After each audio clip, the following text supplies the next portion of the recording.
Hello, everybody. Happy Sunday for those who are in the Northern Hemisphere. I'm pretty sure that most people who are in the Southern Hemisphere are not here at the moment. They're probably sleeping, but I only planned this for maybe a few days in advance. And I was thinking, you know what? I have no plans on Sunday and I do want to be productive. So let's do some sprints. So I'm very excited. It's going to be very relaxed. I don't intend on having it being like too chaotic. So those who are really interested in a calm, relaxing Sunday, or even like, again, a Saturday, if depending on where you are in the world, then yeah, that's totally fine with me. I see some people have already joined. Hello, Christina. How are you? Good morning. Hope everyone is well. I agree. Hopefully everyone's doing well. We'd love to hear updates on anything exciting going on. I am listening to it currently at 41%. All right, you're almost halfway. That is a chunker. That's a big one. So hopefully you'll get some productivity today. And it's like a beautiful day as well. It's a bit windy where I am, a bit cold, but I'm very excited for fall, so I'm fine with it. While working on the blanket, great. I have one more column to connect before starting on borders. So close. That is awesome. How long would you say it takes you to complete a blanket, an entire blanket from beginning to end? Because I imagine that the hours add up and people don't realize that. Hello, Ro. Welcome, welcome. What is everybody reading? Lexi, good morning. Going to try and finish up Assassin's Blade. Good luck. I hope you're enjoying it. I think you have been, if I've been aware of what's been happening. I know I've kind of been in the background of other people's like reading sprints and stuff, but I feel like you've been enjoying it. Also need to edit a video, so might do that first. Yeah, I think I'm going to be juggling between reading. I have to continue reading Fear for Miss Bethany by Dorothy Bowers. I am really enjoying it. I'm waiting for the seance to come. There's supposed to be a seance. There's like this spirit like charmer apparently in this book, and I'm really excited for it, but I've just been really busy with everything else. So that's what I'm currently reading. It's a golden age detective fiction mystery, like perfect for fall. There's like this academy for girls that is mixed together with a nursing home that was using the building beforehand, and they made a deal. So now both kind of communities are there at the same time, and there's like bumps in the night, and it seems really good. So I'm excited about it. But in addition to what Lexi is doing, kind of juggling between things, I'm also have to grade some papers, and I think that that's what I have to do first, unfortunately. But if I can get through them, then I can start reading for fun. I finished all manga chapters for Fear and Beyond, Journey's End in 4 days, 114 pages, or 114 chapters. I can't wait to see the chapters animated. Oh my gosh, you must just be like, that must be a series. That is amazing. Fear and Beyond, let me see here. Yeah. That is so cool. Oh my gosh. I love when that happens though. And I feel like that's the nice thing about manga is that you can binge it in like a short amount of time where it's not like you are harming your health by not, sleeping or eating. So that's the one thing I'm really excited to be getting into manga, because I can honestly just binge an entire like story or series without feeling like what am I doing? Where's my responsibilities in my life? Good morning, Camilla. How are you? I am reading The Block Party by Jamie Day. Did Nell read that? Nell Diamond? I feel like she might have mentioned it, but I also might just be assuming that she did. I don't know. For some reason, that name, that title is familiar. Hello, Josh. How's it going? Very grateful someone is sprinting today. Yes, I'm very excited. Again, it's going to be very relaxed. Hopefully, we'll be pretty chill and just like supporting each other, being productive. But I was like, I don't really know anyone else who's sprinting today. I feel like Sundays are kind of the lazy day for most people. They're trying to recharge before Monday. But I was like, I need to be productive today. So here we go. And also lovely to meet you, Josh, too. I love that you've got Reading with Josh as your name. I think you've changed that recently, but let me know if that hasn't been the case. Hello, y'all. Good morning. Good morning, Tina. Welcome. What are you going to be doing today? Are you going to be reading, or do you have your own projects as well? Because I don't know if you were here But Christina's working on a blanket, and she's very close to like doing that final stage of starting borders, which is really exciting. I'm assuming that's the final stage. I'm talking as though I know what what actually happens when you're creating a blanket, but that's my assumption. People are saying hello to each other. Yes, Camilla, I'm still reading Spy Family. I'm on volume 6. I think that was the last time we discussed it. I borrowed it from the library, and now it's just sitting on my pile of manga. I also got Given volume 1 sitting over there as well, and I got the what is it? It's a really cute name. It's like tea shop for spirits. If you know what I'm talking about, or breakfast. I can't see it, so that's why I'm gonna have to look it up. But breakfast cafe for spirits or something like that. Let me see here. I'm sure that you all know exactly what it is. But that's the one that so those are the 3 that I have so far. I've got volume 6 for Spy Family, and then I've got Given, and then I've got the breakfast, like bed and breakfast for spirits. I think that's what it's called. I'm really excited about it, and I think that is probably what I'm going to be leaning on this month, even though it's like spooky season and people really like to read supernatural reads and that. I do intend to do that, but with like the chaos of my teaching like schedule, I don't think I can dedicate myself to too many physical reads that are like the traditional novel. Yeah, I thought I'd log on to my booktube, although I'm much more active on Insta. Using my bookish name seems to increase productivity for me. Yes, I love it. Yeah, you got to like live up to your name, right? Reading with Josh. What are you doing then? You've got to be reading. I love that. I'll have to make sure that I am following your booktube channel then, because I feel like we've commented like with your personal account instead, at least from what I can tell from my like 400 subscriber like announcement video, which is very exciting. So I'll have to make sure I connect with you there and on Instagram. Anyone else who has like a bookish Instagram, feel free to add them in the comments so that you all can follow each other, because I'll do the same to make sure that like we're all connected there, because that's a great way to chat with people too. On top of that, oh my gosh, so it's 10 a.m. There should be an announcement video up by Rainy Blue Reads. So Rainy is hosting her own readathon in November. It's very exciting. If I have the time right, she was saying she was going to post the announcement video at 10 a.m. Eastern Standard Time today. And it's very exciting. I hope it doesn't, it's too much of a spoiler, but I'm going to be one of the team captains, and I'm so excited about it. Just to give you a little bit of a taste, the readathon is called Get a Clue. So you all can kind of imagine what it might be about. But I highly recommend you go check out Rainy Blue Reads.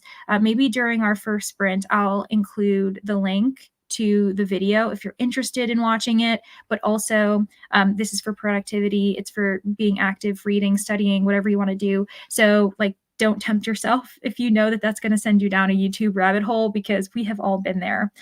So Josh is reading The Virginian by Owen Wister. Interesting. Are you enjoying it so far? I haven't heard of that, but I'm imagining it's like realism. That's what I'm assuming. And maybe historical fiction or something. You'll have to let us know what that's about. I might be working on a crochet Halloween shawl or a couple different cross-stitch projects. Very nice. That is like perfect for the season. This is the season when I'm reminded that I want to be able to crochet or knit or something, because it just feels perfect for like autumnal vibes. Yeah, I have volume 3 and 4 of Spy Family from my library, so I need to get to them soon. Oh, I'm sure that that's what Camilla. Oh, okay. Yeah, so Camilla was just asking all of us, because I was like, oh, maybe I just assumed that she was talking to me and she was talking to Tina. Yeah, Tina, you need catch up with me, and then we can kind of read them together. That'd be really fun. I think volume 4 is when the dog shows up, and the dog is honestly among my favorite characters. The dog and Anya, they're both just so adorable, and yeah, I need to get back to that.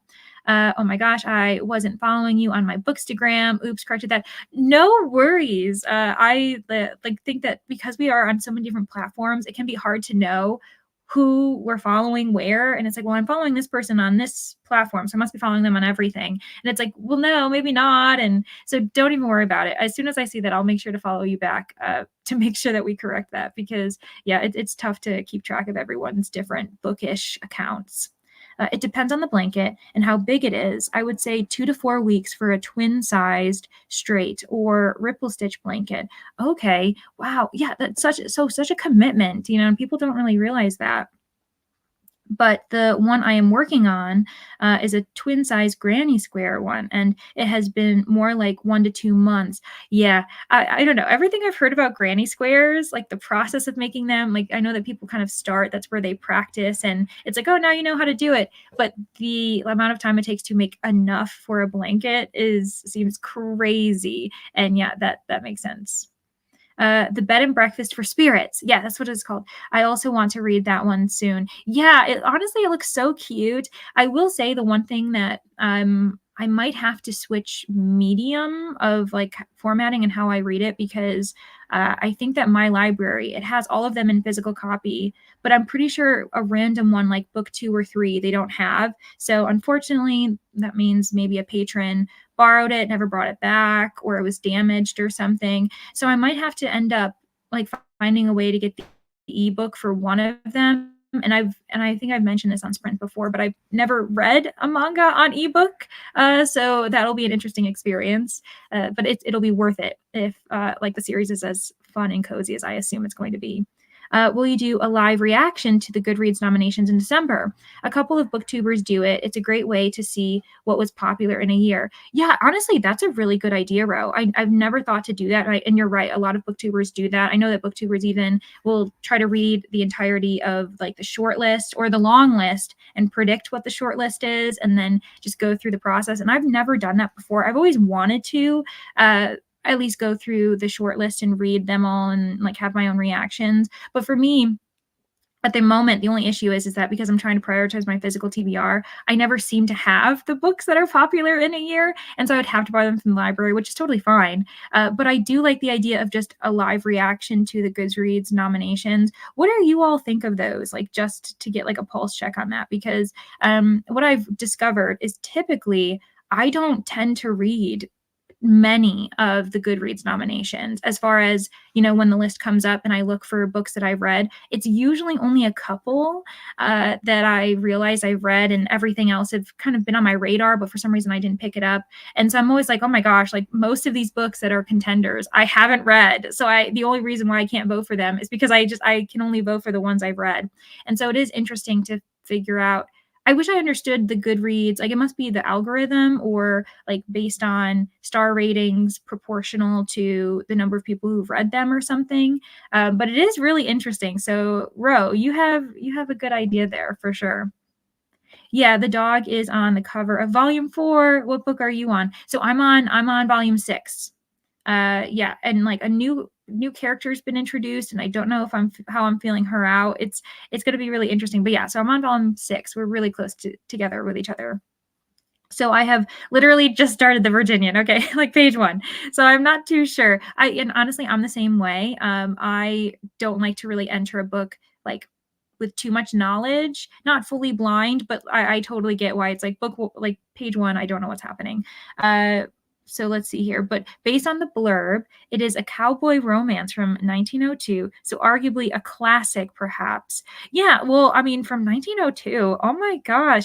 So that's interesting. So it's set in 1902 or is it published in 1902? I mean, either way, that's a really interesting era to like set a cowboy romance in.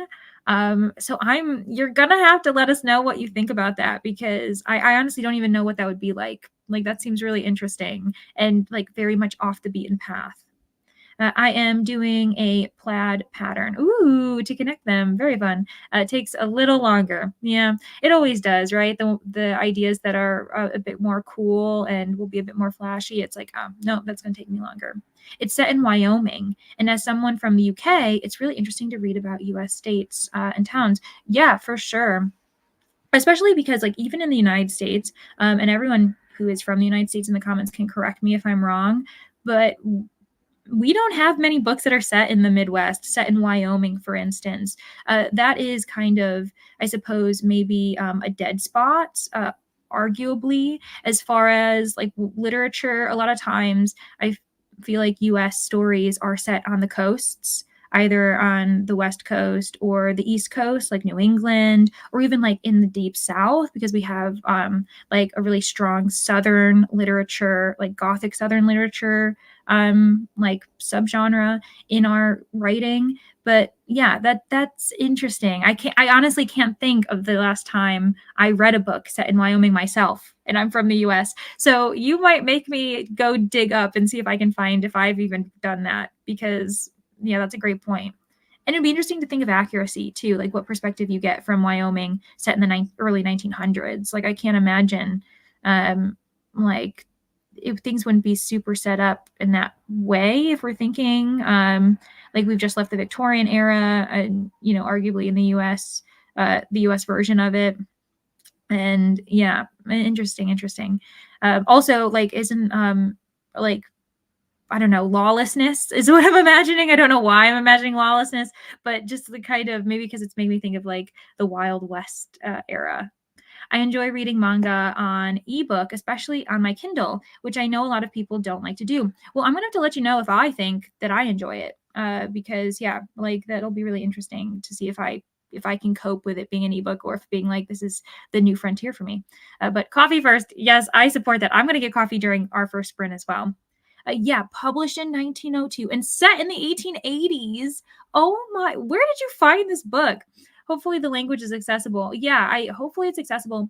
And the one thing, of course, to be aware of, unfortunately, that we always have to be aware of is what it's like to, I don't know, to read books at a time, especially if it's lesser known, the possibility of there being content that is disconcerting, problematic, and just maybe harmful language. I'm always like very like aware when I read a book that was published around like set in the past and also published a certain number of decades ago. I'm like, okay, I'm gonna have to maybe prepare myself for scenes or like casual language that would not be viewed as like casual and like harmless today. So yeah, let me know how the syntax is, what kind of even like colloquial language, because I can't imagine what the like slang is going to be for like Wyoming in the 1880s.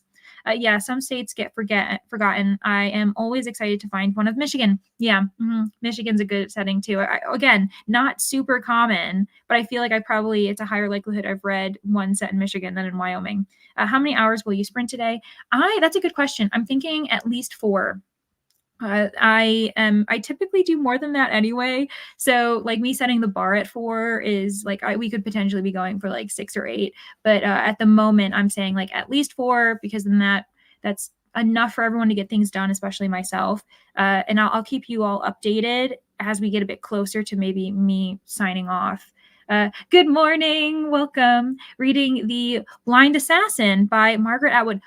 Let me know what you think about that, because it's a kind of a dual perspective, if I remember correctly, like written in 2 different time, like I don't know, sections. And one of the perspectives I found very fascinating, and another one I struggled to get into. So yeah, let me know what you think about that one.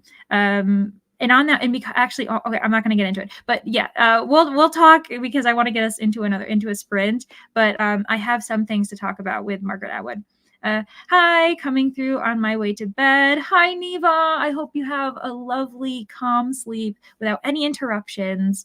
Thanks so much for stopping by.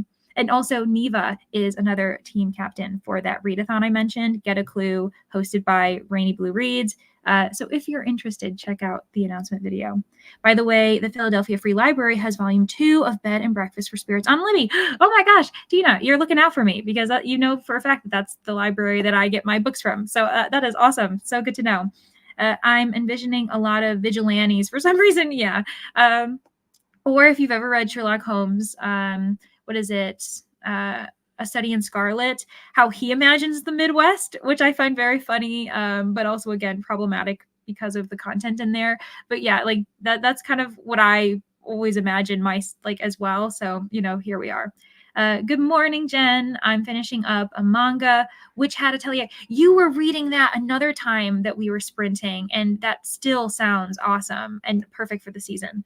I believe you have that card, right? Yeah, Tina, you're on top of things. Yeah, thanks so much for being aware of every single library card I have. Margaret Atwood, yes, yep, mm-hmm. I found that a lot of the Westerns were in Wyoming, Montana, and Colorado, 100%. Even if you watch Westerns, they typically are set in that time, or at least in that like geographical location. Totally. I'm signing up for Get a Clue, but I can't decide which team. Oh my gosh, that's so exciting. Well, it might be helpful. I don't really know. I don't think it's as serious as with, for instance, Bree for Paws in a Book. Hello. We are actually co-hosts. Woohoo, Professor Plum. I am so excited to be co-captaining with Bree. It's going to be so much fun. So if people are interested, they can totally check out Professor Plum, Purple Team, if you really want to. But I can't remember. I don't think there's anything with the colors beyond it being a certain team. So if you, yeah, exactly. If you are just, interested in joining Bree and me and having a lot of fun, that's the team to join. But I don't think that it matters as far as like giving you a certain advantage depending on like what your bookshelves have. I'm pretty sure that Rainey has just kind of set it up in a way. But you know what you can do is watch the announcement video and then maybe prove me wrong, because I should know more than I do. And I'm here for a good time. So I'm like, yes, sounds great. A reason to read as many mysteries as possible. Sign me up. But I fully agree with Bree that, you know what, why don't you just join Professor Plum's team? Why not? Like no harm done there. It's going to be a good time. Hello of Butterflies is listening to The Death of Mrs. Westaway by Ruth Ware. That's another author I have never read before, and I've been meaning to. I've been meaning to try Ruth Ware because I think Brittany over at Brittany Loves Reading is also a huge fan. So yeah.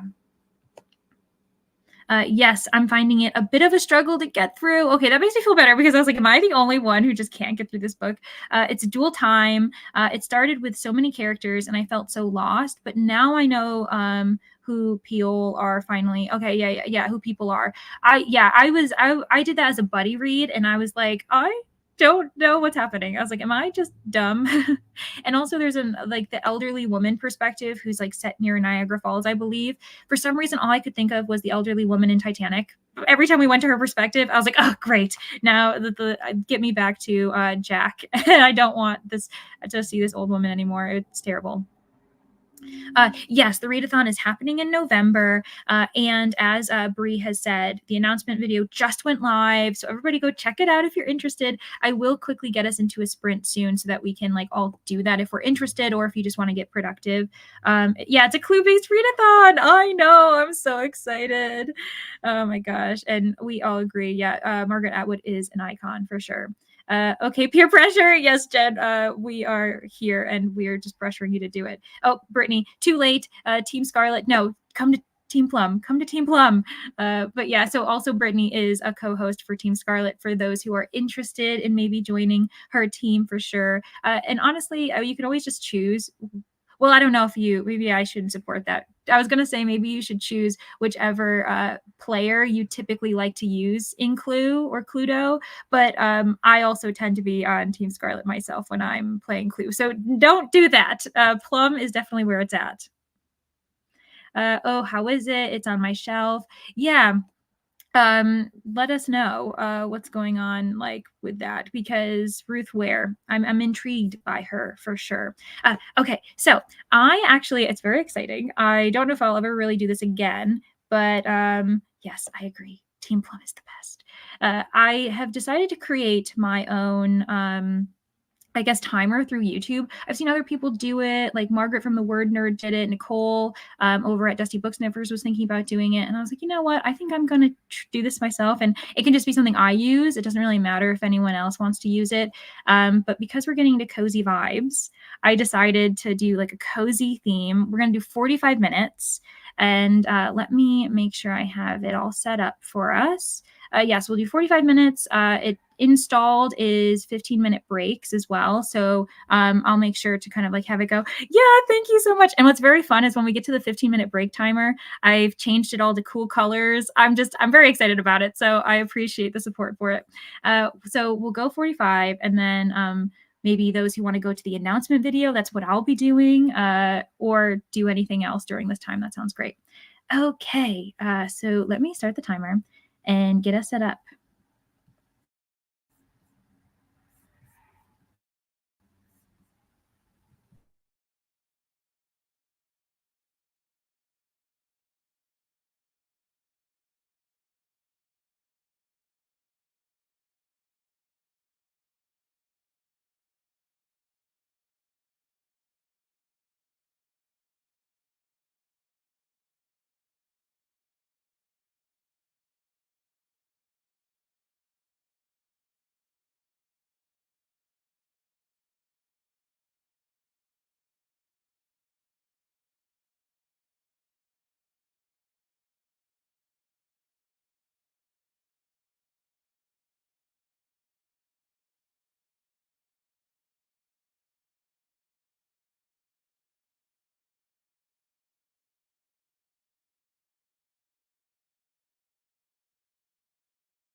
Hello, everybody. I hope the sound worked. Let me know if it didn't. But if you're interested, look how cute this thing is. So I changed the tones, the colors to a bit more cooler, springtimey. I don't know. That's just what I was feeling when I was creating this. But anyway, I hope that the timer worked out well. I know that I was watching a YouTube video, the Readathon announcement at the same time, and I feel like that was messing with my internet. So I switched to my phone to watch it. So let me know if it had any kind of like weird glitches. But anyway, I hope everyone's reading went well, or your productivity, your chores, your various crafting projects. Let me know how it went. If anyone did watch the announcement video, which team are you thinking? No pressure, but obviously I am team Professor Plum, and so I'd like to see that, as would Bree, of course, because we are certainly the best. So I did see some really sweet comments about my timer, so thank you so much to those who said that they really liked it. I appreciate it. All of it was done through Canva, interestingly, which I wasn't expecting. I didn't think Canva would allow you to make kind of like a long video like that in a still form, but it works out really well. So anyone who's interested in that kind of thing, you can do it. I know that with I'm really fortunate that I've got Canva Pro though, and I'm pretty sure that if you've got the free version, they do have a limit as far as how long the download video can be from Canva.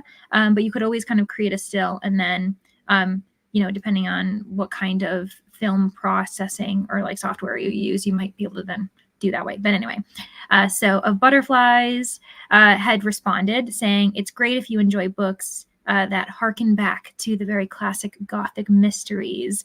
Oh, yeah, I'm totally for that, especially, again, it's the time of year. And then I saw this timer this morning. It's so cute. Thank you so much, Christina. Yeah, it was very weird. I posted it, and I was like, there's nothing to really, I don't know, announce about it or make it like people wouldn't necessarily click on it unless you want to use it. So I don't know. It probably was a really big surprise to a lot of people being like, what is Leandra posting? Like, what is this video? So yeah, I do. Thanks. Excited to get to it soon. Lovely. Yeah, I need to, again, try that author. Just joined Team Scarlet. Awesome, Kelly.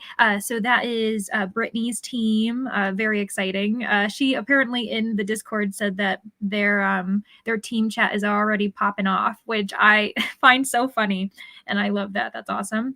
Brooklyn, another host, woohoo, who's also in the Southern Hemisphere. And she does address the fact that she's up very late because this is concerning. Hello, Brooklyn. I'm up super late because I can't sleep, so trying to get some YouTube stuff done. Totally understandable. Hopefully, if you can, because this means it's very early Monday for you or very late Sunday. I don't know. Sometimes I have personally taken more I don't know, health days where I haven't slept very well. I know I'm not in the right mental state. So hopefully you don't have anything too crazy to do Monday morning. And if you do, I support the decision to kind of take like a mental health day and let yourself rest because I do that. Yes, hello. Everybody's welcoming Brooklyn, who needs to sleep. Hello, Coda. Good morning. Thanks so much for booping that like button. I really appreciate it. What are you doing? What are you reading? What are you being productive with? I also did include the announcement video for the readathon here. For those who are wondering which team to choose, I really think it's just up to you. Obviously, every single host of a team is going to be asking you to join their team, of course, but it's very different from Breeze, where you could choose based on the color because the cover, like the color cover, has like a bonus and everything, whereas that's not the case for Rainy's readathon. So really just choose what you want. Maybe look at the host's favorites. It doesn't really matter because you can get points for any host, but just see which host seems to have the same reading style as you, because that could be really fun, make friends. So that's one recommendation I suppose I could give you. Yes, thank you so much, Christina. I appreciate it. I didn't do much except do Clue readathon stuff. I know. I also wasn't very productive. I watched the readathon announcement twice to make sure that I knew what was happening and understood everything. I got on Discord, was chatting away.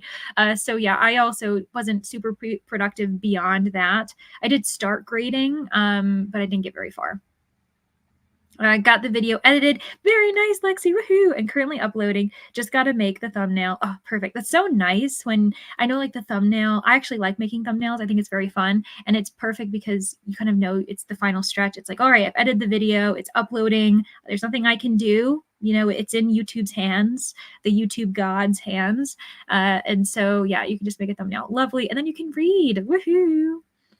But I need to finish, unfortunately, yours first off, and then starting Dragon Heiress. Ooh, very different vibes, those two books, from what I can like grasp. Unfortunately, yours, that's another Tessa Bailey, isn't it? Let me know if I'm like so off on that, but I'm pretty sure that that's Tessa Bailey. Loving the timer. Thank you so much. Yeah, I really enjoy it.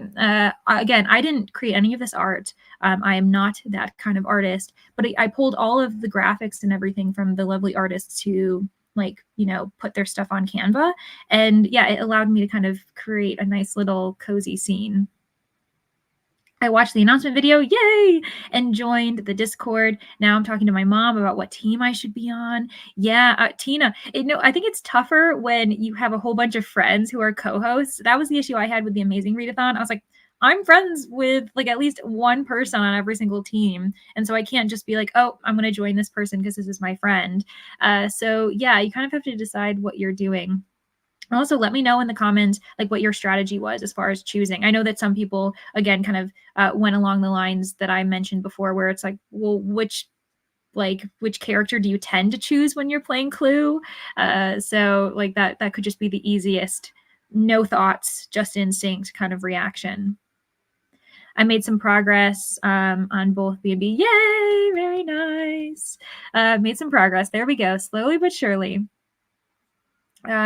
Finished, and also, did you end up getting coffee? Did you get your coffee? I did. Yeah, I got myself some coffee, and at this point, I actually might have a second cup. I don't know. It's just that kind of morning. Finished Witch Hat Atelier. I'm also saying Atelier. I don't know why I always do that because I'm assuming like I should be saying it in a French way, but maybe I'm wrong. Getting ready to go apple picking with the fall. Oh my gosh, with the family. That's so exciting. I have to let you all know.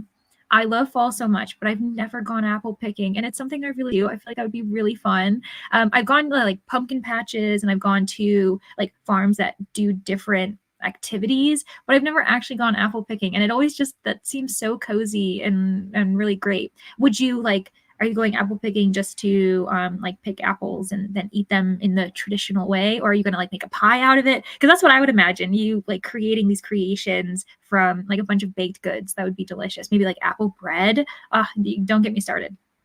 I'm on page 266. Oh my gosh, she just threw the necklace into the ocean. Yeah, okay, so just so anyone's wondering, we were talking about Margaret Atwood's what is it called, The Blind Assassin. And yeah, it's such a weird book, and obviously it's not surprising that it would come from Atwood's mind, but the dual perspectives are so different. So yeah, we were saying how one of the perspectives reminds me of the old woman from the Titanic. So yeah, I hope you're enjoying it to the best of your ability, at least. I don't know. Up to page 29, not much to say right now, so hoping for some development soon. Yeah, especially because I think you were saying it's like a cowboy romance. So what will be interesting is to see how quickly the romance begins, or if it's a bit more of a slow pace. I imagine it's going to be a bit of a slow burn, because that's typically, like if we're thinking of the classic era, nowadays, I mean, things will be going down page 1 if it's a modern romance, depending on the author. But obviously, like back in like 1902, set in the 1880s, it would be very slow. It'd be like stolen glances and like maybe like a brush of a hand or something. I gotta watch the video in a future sprint. Yes, do it. But I think I'm going to make a grocery run during the next one. Honestly, yeah, it's one of those things where I very much support do the productive things first, and then you can reward yourself with like watching something or, you know, just relaxing, because there's nothing better than you getting your grocery run done. Like, are you serious? That is like the biggest adrenaline rush ever, because I'm like, yes, now I have food. I've done something today. I've left my home, and now I can just do whatever I want because I'll survive another day. I have food in the home, and that's all you need. Okay, I talked to my mom and we looked through all of the descriptions. I'm going with Professor Plum. Yes.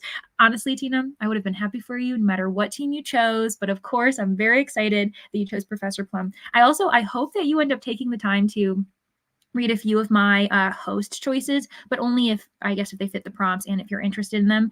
But I kind of made a point of each host has 4 like favorite reads, and I chose 4 reads that all count as mysteries. Like they're all mysteries. If I remember correctly, they all have murder in them. So yeah, like just because I'm a big mystery reader, and I was like, this is my chance. This is my time to shine. I can recommend a bunch of mysteries. And so I tried to provide like a nice variety too. Like they're all different kind of genre blends or like tones as well. I probably took too much time thinking about which books I was going to recommend. By the way, I love the timer. Thank you, Tina. Especially the fall leaves out the window. Yes. Oh my gosh, it took me so time. I had to like you don't really think about it, but the way that that's designed is there's like you can't see it because I have the kind of more spring one up, but there was like a block of just like kind of sky color, and then I had to layer that with the tree, and then I layered that with the window. Like each one is a different piece, and so it's kind of crazy to to think about when you're like, okay, how do I make this look like this is outside? So I had to find a window that was see-through, which took some time. But I had a lot of fun making it. And I honestly, I think I was like, well, even if it doesn't end up working out making a video, because I wasn't sure if it was going to work. I was like, I had a fun afternoon designing this cozy living room, so it's fine. And I added like as many cats as I thought people would be okay with. I would have added more because that's the kind of person I am. But I was like, no, Leandra, reel it in, reel it in for the people who might only be like, I guess, nonchalant about cats. I read 40 pages. Nice job, Camilla. Lovely, lovely. I love that you're being productive because, as you know, I was not very productive this sprint. I was going to go with my favorite color or one of the women, but the Professor Plum's description sounds really interesting. Yay! Yeah. I know there's so many different ways you can go about it. Just choosing color, maybe choosing someone you like most identify with. Yeah, it's kind of interesting. I'll have to like go into the various descriptions as well and look into that because I don't think I did. So that's something I need to work on. I made the most progress on my coffee. Yes, as I did too. I think I only have 1 sip left, and I'm gonna need more. Yeah, we're on the same page this morning, Christina. I haven't played Clue since I was a kid. That I was talking to my mom about which character I would like best to be. She thought Scarlet, but she told me to look up the descriptions. Yeah, because like they each have their own kind of backstory and they're very different. And what's also interesting is like there's various versions of Clue. And so I know that sometimes, for instance, Mrs. Peacock is like this older kind of woman. Sometimes she's younger. It's like honestly, it kind of all depends. I don't know what the original game looked like. I mentioned in the Discord, I have my own version of Clue that I'll grab maybe in the next break, and it's actually Scooby Doo themed. So it's very weird and it's very wacky, and I had to get it because I am a huge fan of Scooby Doo as well. Like 2 of my favorite things. I've gotta combine them. So I think for mine, Professor Plum is what is it called? It's not Scooby because Scooby is Colonel Mustard. I'll have to look, but yeah, it's very fun. I came back late, but I had breakfast in this last sprint. Lovely. That is also being productive, nourishing our bodies. We need food, something that I need to do as well. I kind of have been snacking this morning, and like I think I'm ready for a full-on meal. I'm just chilling right now. We're going to go grab some coffee. Lovely. I think I'm too obsessed with coffee because I'm excited every time someone goes and gets themselves a cup. But I'm working on Jitterbug perfume today. Oh, I've never even heard of that, but that sounds interesting. I'm a little behind schedule. I'd hoped to finish it by the 1st. Oh my gosh, I know. That's always the case where you're like, okay, like I have a certain day, I want to get this done. And then it doesn't work out that way. But I hope you're enjoying it, even if it's a bit of a slow read. Went from 30% to 40% of my audiobook. Lovely. Oh yeah, may make a pie or apple crisp. Oh my gosh, I'm so jealous. That's going to be delicious. I've got actually some apple cider specifically in my like fridge, and I think it's a staple for fall. I always have to make sure I have some in the fridge, which is not the same as making your own, but I don't know how you'd even go about that. Oh, I want some apple pie. The next town over from me is having their apple fest this coming week. May have to brave it and get some apples to make pie. Yes. Maybe I will make hubby do that. Yeah, for sure. Be like, hey, if you want pie, if you want some food, you've got to join in this production. Yeah, I was looking at your host picks because I assumed they were mysteries. Yeah, they're all mysteries. I was like, I'm totally going to go ham on this. I'm trying to design how I want to do my November TBR, and I think I'm going to dress up as Professor Plum. I love it. That is amazing. I need to go. I think I need to grab my own. Let's. Yes, very proud of that. Maybe too proud because it's very simple. But anyway, I was thinking I need to pull out everything I have that's plum color and just like make sure I have enough wardrobe for wanting to dress up like that. That is awesome. And also like I feel like Clue, some people think about it, but it's also a great choice for like Halloween, dressing up as Clue characters. I'm sure like groups of friends do that. Yeah, I was thinking I'm going to do a video too, Bree, specifically because we're co-hosts, so I'm chatting with you a little bit. I was thinking of just doing like a video about a bunch of mysteries, like that people could potentially read during November, and like categorizing them in subgenres depending on the type of mystery you're interested in. So yeah, maybe when I do that, I'll make sure to dress in our team color to ensure that nobody who picks on this video will be confused about which team I am repping. I have the Scooby-Doo and the Simpsons version. Oh, that's so funny. It is one of my favorite board games. Me too. And honestly, like I sounds really crazy, but not very long ago, I sat down and was like, there's got to be a way where someone could create their own version of playing Clue by themselves. Because sometimes you want to play a game and a certain version requires you to have other people. And I was like, there's got to be someone's created a way for you to create this by yourself. And I kind of came up with my own way to do it. Because I was just really bored and I was listening to an audiobook that I wasn't that interested in at the time. But yeah, like it's such a fun game. Oh, fun. I'm going with a dark academia vibe for the month. So we'll have everything covered. I love it. And that is perfect, Professor Plum. I feel like we've got to like up the whole kind of academia mindset that we have with Professor Plum, because there's just so much you can do, so much creativity with it. Definitely we'll have to push what is it called? Donna Tartt's The Secret History, right? That's like dark academia, so Professor Plum, but with like a darker edge, more of a howdunit, which is very fun too. So yeah, so much we can do with it. I have to leave for an hour-ish. Happy reading. Okay, sounds good. Thank you so much for being here for a little bit. We'll be back. We'll be here when you're back, but also no pressure. Enjoy your Sunday however you'd like. It's very literary, which I wasn't expecting when I picked it up, but I am really enjoying it. Just takes a bit to get in the mood and reads a bit slower than I had anticipated it would. Yeah, that makes sense, especially with literary fiction. I feel as though that's a genre where it's really enriching, but it does take you a little bit longer to process. It's almost like it's a type of genre that you can't just read one chapter and walk away. You almost have to invest enough time to be able to get back into that tone and the mood and then feel yourself, attached to it and then walk away.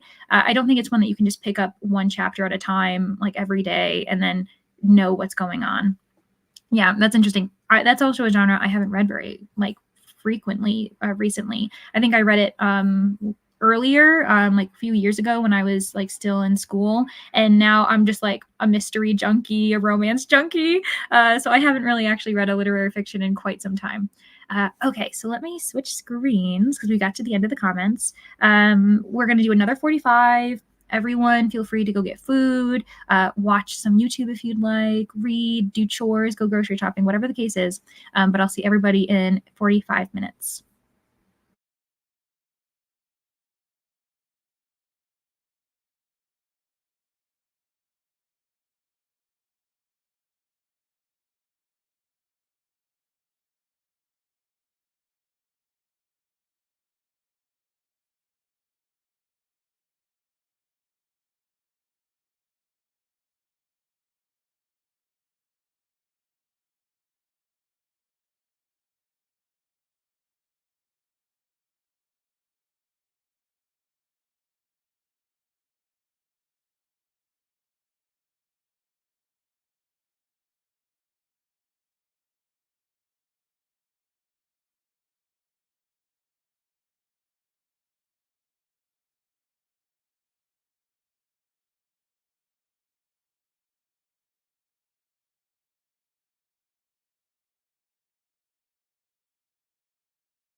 Hello, everybody. Welcome back.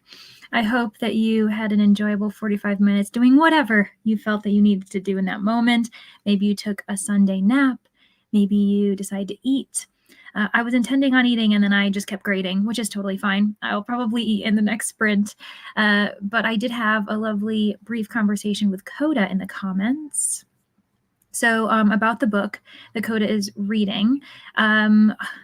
By Tom Robbins. I looked it up too during the break, and apparently he's quite prolific. I had never even realized that he has published so many books, and he's still alive.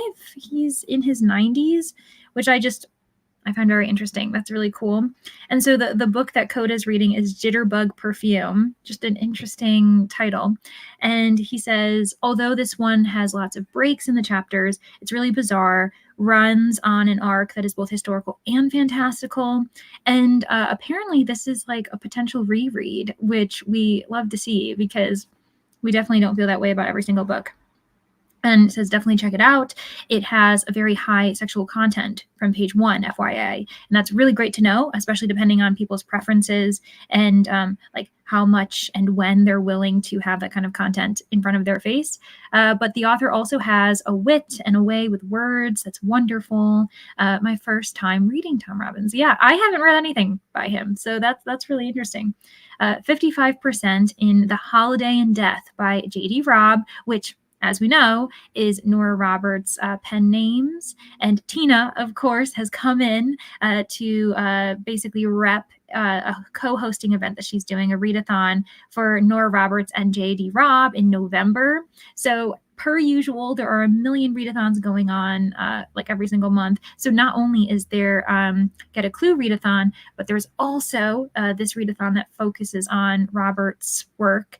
On top of that, I haven't mentioned this, and it's still in the works, and so I don't want to give too much away because it's also not my readathon to mention. But Danny from Danny Dabbles is planning on doing a readathon as well, which is so exciting. I can't wait. It's really chill. It's really flexible. So if you're someone who is a bit nervous about doing multiple readathons in a row, you can definitely apply the readathon that Danny's planning on doing to whatever readathons you're participating in. It's very relaxed. It's just meant to be fun. Do what you can with the prompts.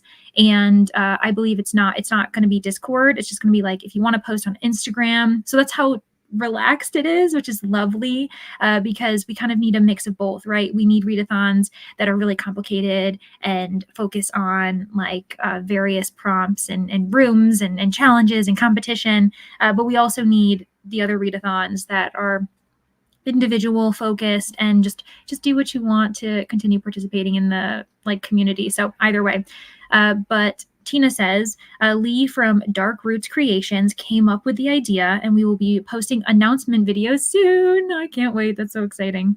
I don't think I've ever mentioned this, but I've never read anything by Nora Roberts / J.D. Robb. So maybe this will be the month that I do that. Tina, that sounds awesome. I will be looking forward to that. Lovely. I didn't really read much. I was just walking around outside. Honestly, that's lovely. It's getting cold, so finally the weather is nice. I know, right? I stepped out quickly this morning to go do something, and I was like, oh my gosh, it's that nice kind of chilliness where you need an extra layer, and that's my type of comfort. So one of these sprints, I might go for a walk as well and just kind of enjoy the chilly weather because, yeah, we just need fresh air. Trying to finish Bride by Ali Hazelwood, another author I've never tried, which I'm almost embarrassed to say because I know that she's so popular and like there's so many novel titles that I could mention that I know of but I haven't read. I'm at 88% and should finish in the next sprint. 100%. You should definitely finish that like very easily, especially because, you know, if it's 88%, that means you've got like 12% left. But honestly, you're probably not listening to it on 1x speed, so it's even higher of a chance that you'll finish it. So that totally makes sense. I hope you're enjoying it. It sounds as though it's going to... you know what? It's a part of this subgenre in romance that I've realized I'm kind of into, and it's like the wedding season kind of tropes. There is an author that I really like, Katie Birchall. I've read 2 books by her that they're not in a series, but they both have the same themes that in my mind I put them together. One is called The Secret Bridesmaid, and then the other one, I believe it's called The Wedding Season. And both of them were just so fun. And I don't know, I didn't realize that would be an area in romance that I'm really into. The idea of kind of like 27 Dresses, I guess, which makes sense because that's also a phenomenal movie. So I just kind of like the atmosphere of a wedding as a backdrop, and then just chaos happening amongst people trying to find love. So yeah, still stitching away. I wish you luck. I did get my own second cup of coffee myself, so I hope that you were able to get that for yourself, Christina. Yeah, it's called Nora November. Perfect. That is literally the perfect name. Of course, it should be done in November. It's going to be very relaxed as well. If you read one of her books, that counts, but there will be a bingo board. Oh, awesome. Okay, so it's even, yeah, like conducive to anyone who wants to read a little bit of Nora, but maybe doesn't want to read Nora all month long. That makes sense.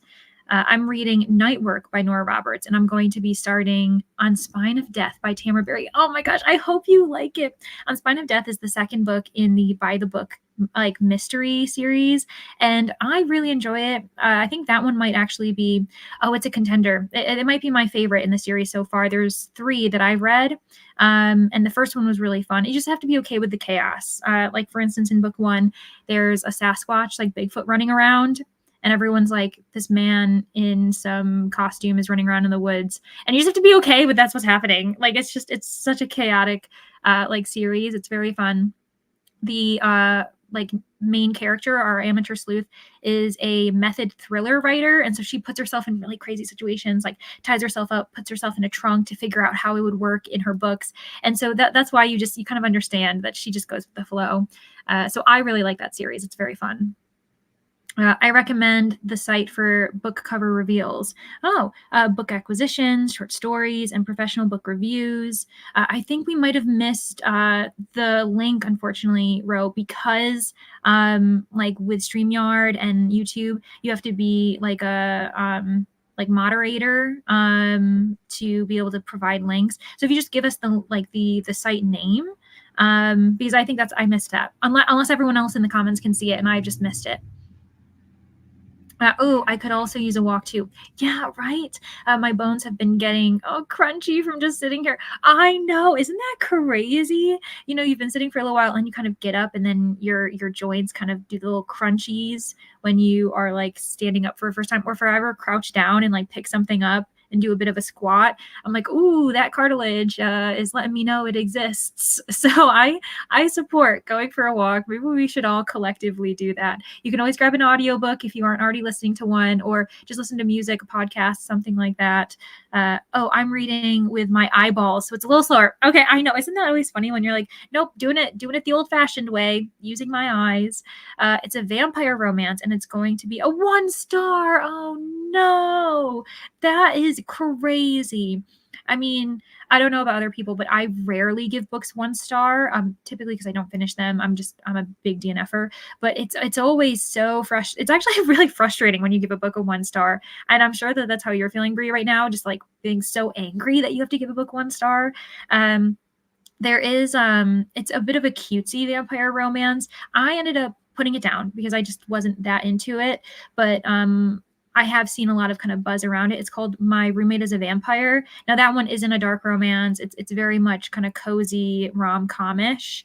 But for those who are interested in that kind of thing, it did seem very fun. But I ended up kind of like losing steam, I think, and I had a bunch of other reads to do.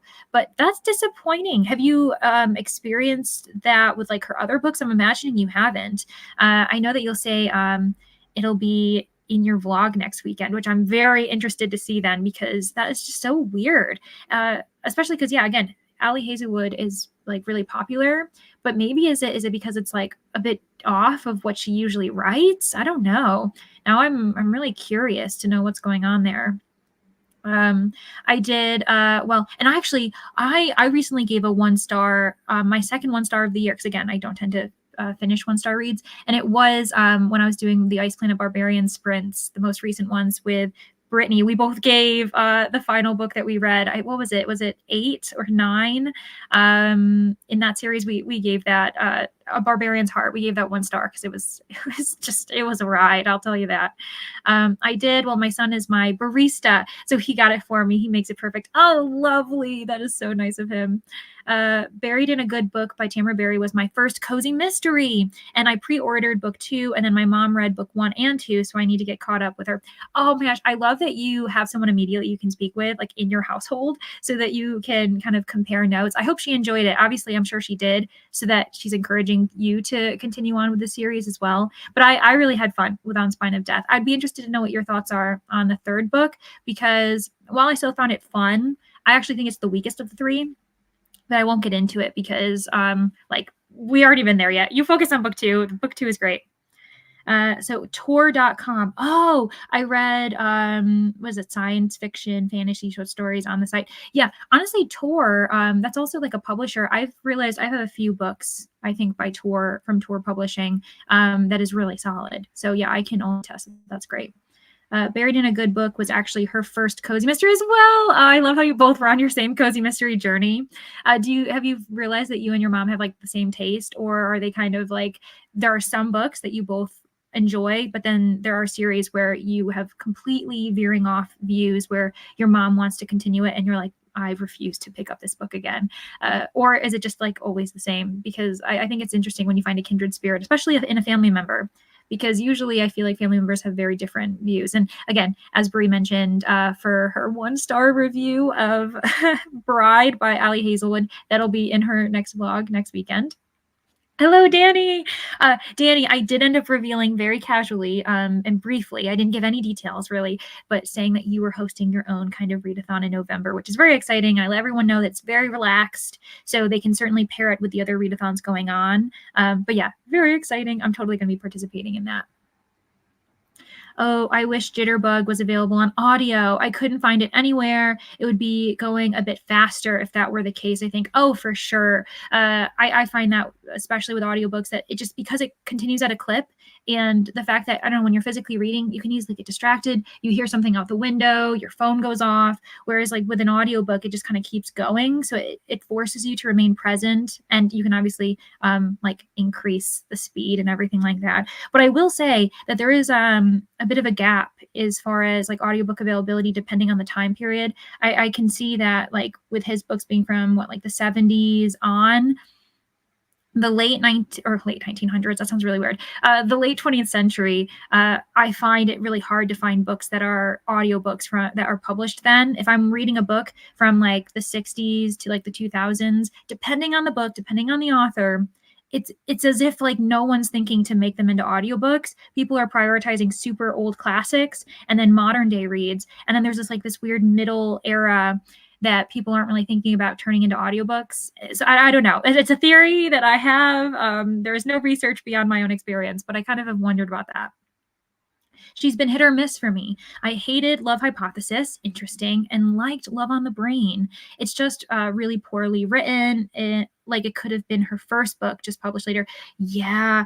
Isn't that so interesting how many times we kind of consider that about authors, where they just have manuscripts that didn't have any type of interest from an agent, and so they keep it in their back pocket. And it's what's unfortunate about it is because they were a different type of writer, they probably still were working out the kinks, and they're probably not taking the time to read through the manuscript again to make the major changes that they need to, because they're better writers, because they have a certain kind of audience. Isn't there a theory about Riley Sager's book? What is it? Survive the Night. I know that there was like a huge fan theory about it probably being his first book, and then he had a deadline and he needed some type of story, and so he grabbed this old manuscript that was never published. I don't know. There was a theory that was going around about that, so that's I could see that being possible. I'm back late. I was filming. Yay, I hope it was successful. I hope you didn't have to restart a million times, because I tend to have to do that. And it's the most frustrating thing. I feel like my smile gets more and more maniacal. Like the longer it takes me to do a video, I'm having fun, but I'm going crazy in my brain. So I hope that it was a very quick, easy experience for filming. Gonna start dinner in the next sprint, probably. Sounds good. I know, because you're in the UK, and so like timing is totally different. Meanwhile, I'm like about to have lunch. Those are the only 2 cozy mysteries she's ever read. Then you need to start giving her recommendations. And like, because you're like the expert on cozy mysteries. Let's see. Wheel of Time is Tor. Nice. I'll be reading book 8 with Nicole later tonight. Oh my gosh. Yes, of course. As everyone hopefully in this like comment section should know, Nicole always ends up having sprints late Sunday night for me, early Monday for her. So definitely like know that when I'm done, it shouldn't be too long before there's more sprints going on.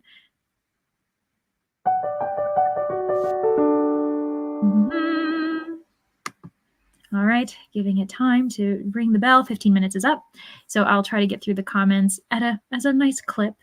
Wheel of Time is a series that at someday I might have the confidence to start. I applaud you and Nicole for continuing on with that. Like so well too. You've all been really consistent with kind of like, I don't know, being on the same page or like taking breaks at the same time. And yeah, like that's exactly what you would need for a long series when you're reading it with someone. Yes, the announcement video will come out on the 17th. Woohoo! So exciting. Yeah, so anyone who isn't following Danny, make sure that you're subscribing to her so that you can get like a little alert when the announcement video comes up. It's very chill. It's very fun. I really look forward to it. There's like different levels depending on like how hard you want to make it. So yeah, just be aware of that. Sometimes you can find the audio for those on YouTube. Try checking there. 100%. You're right. I have actually found quite a few audiobooks of like, especially like classics through YouTube or like indie authors where someone's like recorded the audiobook. I don't know how legal it is for them, but that has definitely been the case for me too. People don't think about it. It's weird because it's a video, but it is an audiobook. You can honestly just listen to it. The only issue would be that you'd have to have the video up to make sure that it's, actually playing. So if I'm ever listening to it on my phone, I have to actually have like I like can't close the app because then it's like, oh, you're not watching it anymore. And it's like, well, I'm listening. But yeah, I agree. YouTube is a perfect like alternative. I've heard that about Survive the Night. Haven't read it, but so many people disliked it. Yeah, I think that was just the kind of, maybe that's where the theory came, is that it just wasn't a hit. So people were like, this must be one of his earlier works. So who knows? And I don't think the author's ever confirmed or denied it. Yeah, it's 5:30 p.m. here. Yeah, perfect for an early dinner. Lovely. I'll make sure to get the sprint going soon so that you can go off and prepare and have a nice meal. I could see people viewing Jitterbug as a classic. Christina, yes, I checked YouTube and found only one person reading it, but not the entire book. And he was a little hard to watch, listen to. I know, because it's all dependent on the voice too, probably, and how, like, I don't know how their cadence is. Because the one thing I suppose with YouTube is the risk of these aren't professionals. They're not paid for it. So, like, who knows how good it's going to be. Leandra, we should buddy read Wheel of Time. I was supposed to start it this year, probably not happening. Honestly, yeah, that'd be great. Wouldn't that be so funny if, like, imagine we're buddy reading Iceland Barbarians in one kind of area, and then we're also buddy reading Wheel of Time. It's like we got the whole spectrum of types of readers. I would totally be down for that. Uncanny Magazine, Nightmare Magazine, and Clark's World are other free sci-fi, fantasy, and horror short story free online magazines I recommend. That's awesome. I don't think people really recognize the amount of free literature we have access to, especially through magazines, literary magazines. That's something that I was aware of it during my undergrad because one of my majors was creative writing, but I kind of fallen off on that, and I do need to look into that. Another one is what is it? The Internet Archive also has audiobooks available amongst like other types of literature and magazines and things. Like, it's amazing how many free options there are for us. It's great. It would be nice if we all knew like how to access it. I wish that there was some platform that provided all that access. Just finished the columns. Yes, all granny squares are now attached. Now onto the borders. You can do it, Christina. LOL, Leandra, we have YouTube Premium, so I can close my phone and still hear what I'm watching. I'm so jealous. That is awesome. Junkies with subscriptions. Honestly, though, I totally approve of that because for me, I don't even think about it. I close it and then suddenly stops. I'm like, oh, what did I just do? And then I've got to like go back on, start the YouTube video again, and it's honestly such a hassle. So I support that. I'd love to buddy read Wheel of Time with you too. Yeah, honestly, that'd be so fun. It'd be like a little mini book club. Meanwhile, Coda can watch on like a throne being like, I know what's coming and they don't, which I always appreciate. I wish that I could be in that position more often, but usually I'm the person who's like, oh, I've never read that. So I come in completely blind. Hi. Hello, Kelsey. Popping on for a bit before I go to Thanksgiving dinner, Thanksgiving in Canada. Oh, that's so fun. I just started Apples Never Fall. Oh my gosh, Leanne Moriarty. Yes. I read a couple of her books, but that's like one of her more recent ones that I haven't read. Also, Kelsey is yet another readathon co-host for Get a Clue. So literally everybody's here. Go check it out. It's so fun. Yeah, I highly recommend it. So enjoy Thanksgiving though. I hope that you have a lovely kind of like meal with friends, family, whoever you're having it with. And Apples Never Fall, that honestly is a perfect, again, it probably has nothing to do with autumn. It's just the name. And I'm like, yep, there we go. Another autumnal read. That's the best part of premium. I know. I didn't even realize that that was a part of premium, if I'm going to be honest. That that baffles me. That's amazing. I always thought that just premium was like, oh, ads and other things, but the ability to close and like have it still playing, now that is advanced technology in my opinion. Yes, I love the group read. Yes, group read, group read. I'm totally for that. And it would be good motivation. That's probably why Nicole and Coda do it, to kind of motivate each other to keep going with the series. Yes, and happy Thanksgiving. Oh, yeah, to you too, Brittany. We've got a bunch of Canadians in the comments. So, yeah, celebrations. It's so interesting, too, that you all have it a bit earlier than ours. And yeah, like, I don't know. I wonder, like, what it goes on with that. Is it the same kind of like holiday? Do you practice the same things as we do as far as like, you know, having the meal and having it be, I guess you're celebrating it this weekend on a Sunday, and that's quite different because ours is always on a Thursday. Anyway, I would have to look into that. This is my first from her, so I'm really excited. Hopefully it's good. And thank you. Yes, I'm pretty sure there were really positive views for Apples Never Fall. I've read Big Little Lies. That's obviously one of her bigger ones. I think that was probably the one I had the most fun with when I read her. Then there was Nine Perfect Strangers. I enjoyed that one too. One that I wasn't a big fan of, and I think it was just kind of like a random one, was what is it called? Madly Truly Guilty. But Apples Never Fall, that does look really good. Agreed. Yes. That I honestly like that sounds like such a great feature. Thank you. We are doing our turkey tomorrow. Yahoo! Honestly, turkey, I usually only have it like once a year for like our American Thanksgiving kind of time, and I am very jealous. Okay, let's switch the screens.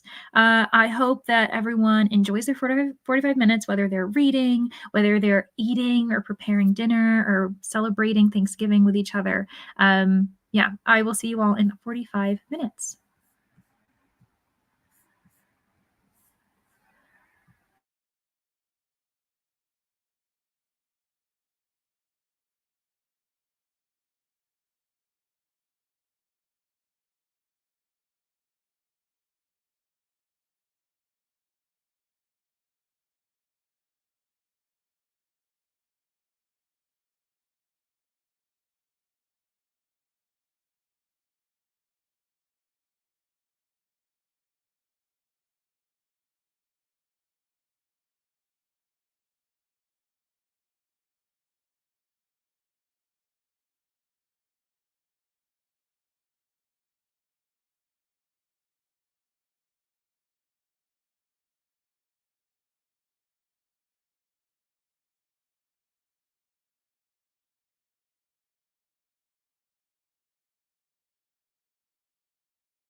Hello, everybody.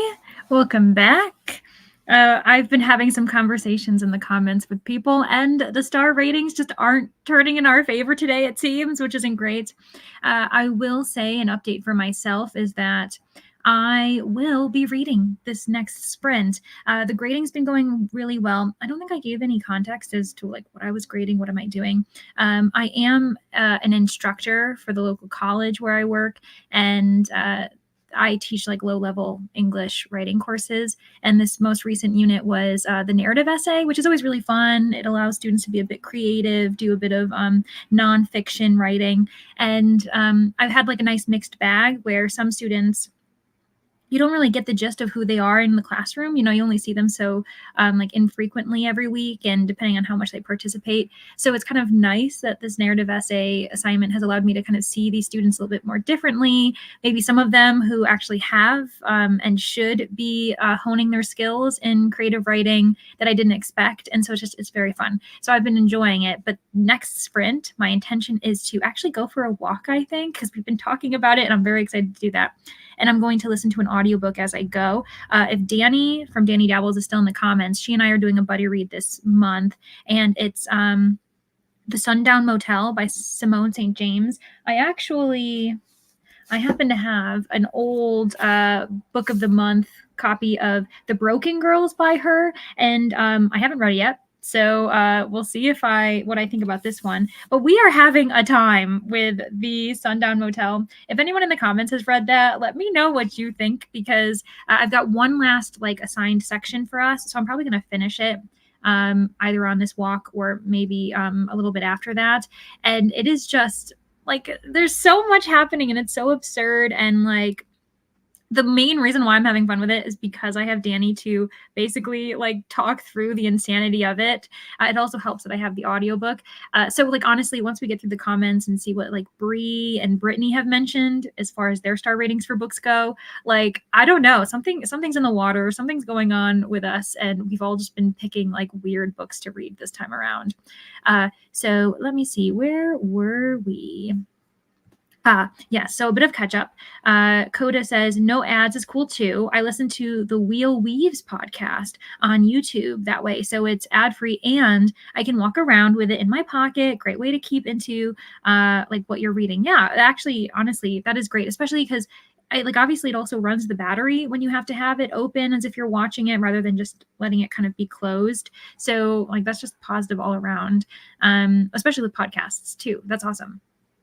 I'm back from the grocery run. Yay, Lexi. I responded to Lexi saying that I was glad that it was a successful grocery run, but she did say that it took longer than anticipated because she ran into two of her cousins and her friend's fiance who all work there. So yeah, it's pretty much just making your rounds, chatting with everyone, making sure that you're checking in, and then slowly making your way through the grocery store. So that probably was very fun, but I understand that can like add so much time to your grocery run. I've only read 9 Perfect Strangers by Moriarty. I enjoyed it. I thought it was good, not great. Yes, I agree with this assessment. I read so I could watch the adaptation, but never finished watching it. Only watched 1 or 2 episodes. Yeah, I remember the order I read Moriarty's work in that I have experience in. I did Big Little Lies. I really enjoyed that one. Then I read 9 Perfect Strangers, and I liked it, but I think I thought it was funny when it wasn't meant to be funny. Like there were moments where I was laughing at the characters, and I was like, wait, did Moriarty mean for it to be that funny? I'm not really sure. So, here we are with that one. And I haven't ever watched the adaptation. I started watching the Big Little Lies adaptation, and I don't know, I think I just wasn't into it because it's American, and the books are set in Australia, and I was like, why couldn't they have done it in Australia? But I guess Reese Witherspoon couldn't throw on an Australian accent, so she probably had to set it in California.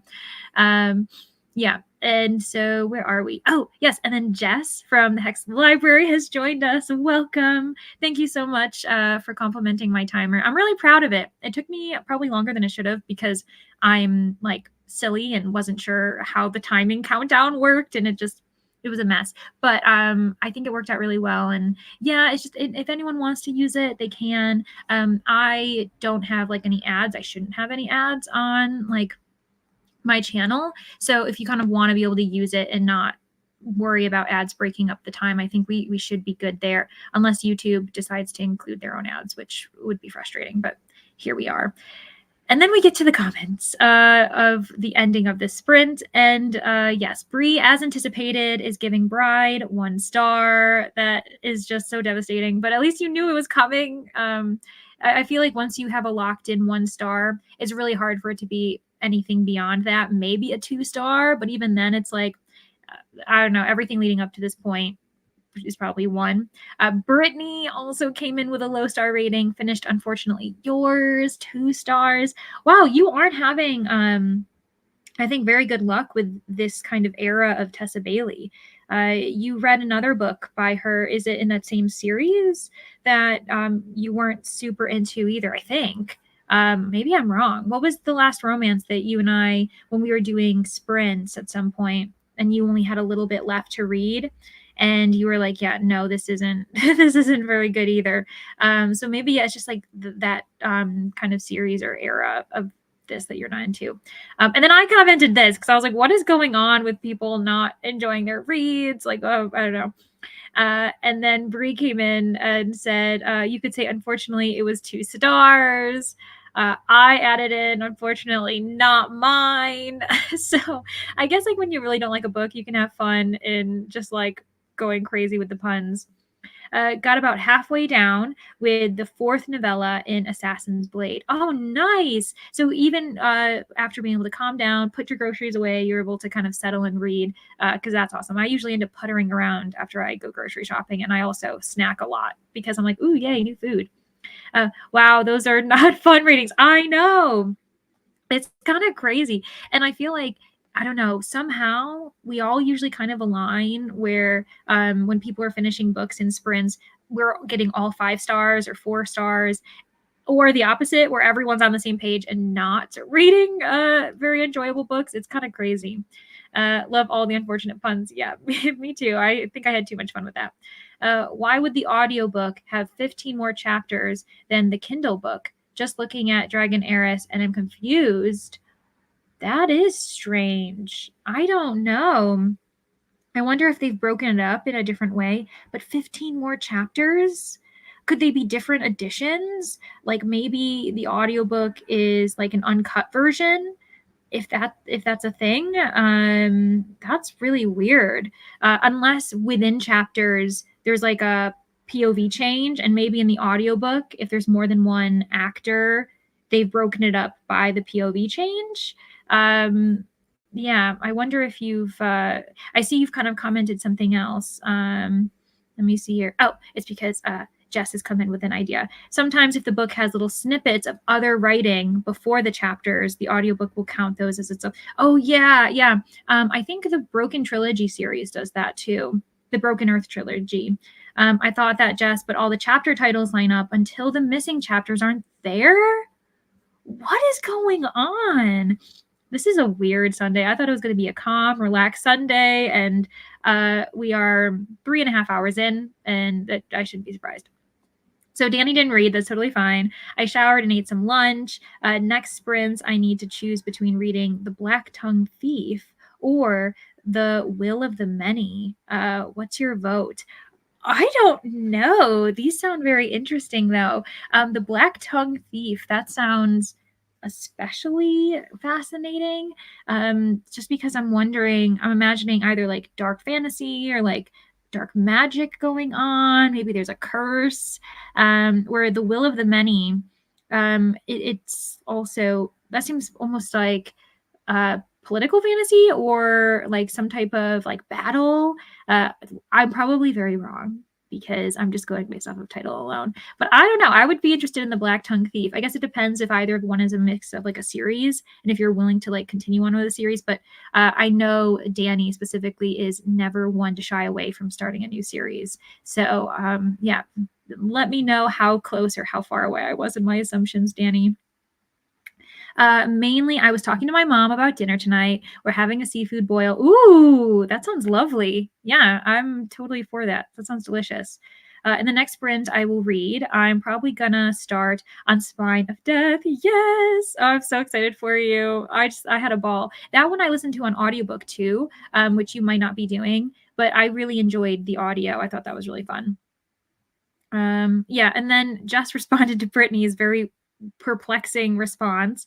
Oh no, you must listen while reading the ebook and discover the mystery. Yes, and this in itself is telling us that you need to do an immersive read, Brittany, and also report back to us and let us know what's going on.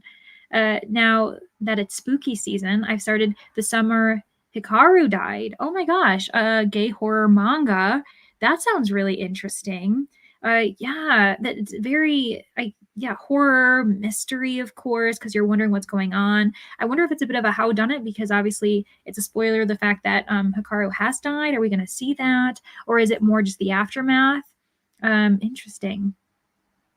228 pages of 326. You are chugging along. You're like 2/3 of the way through. Very nice.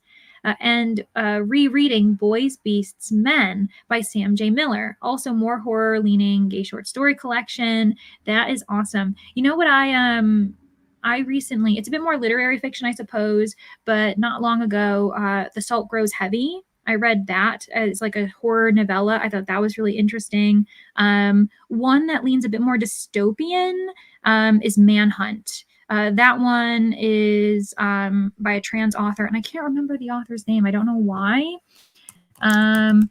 But those who kind of are into the idea of like zombie horror, I'm looking up the author now because I want to make sure I get it right.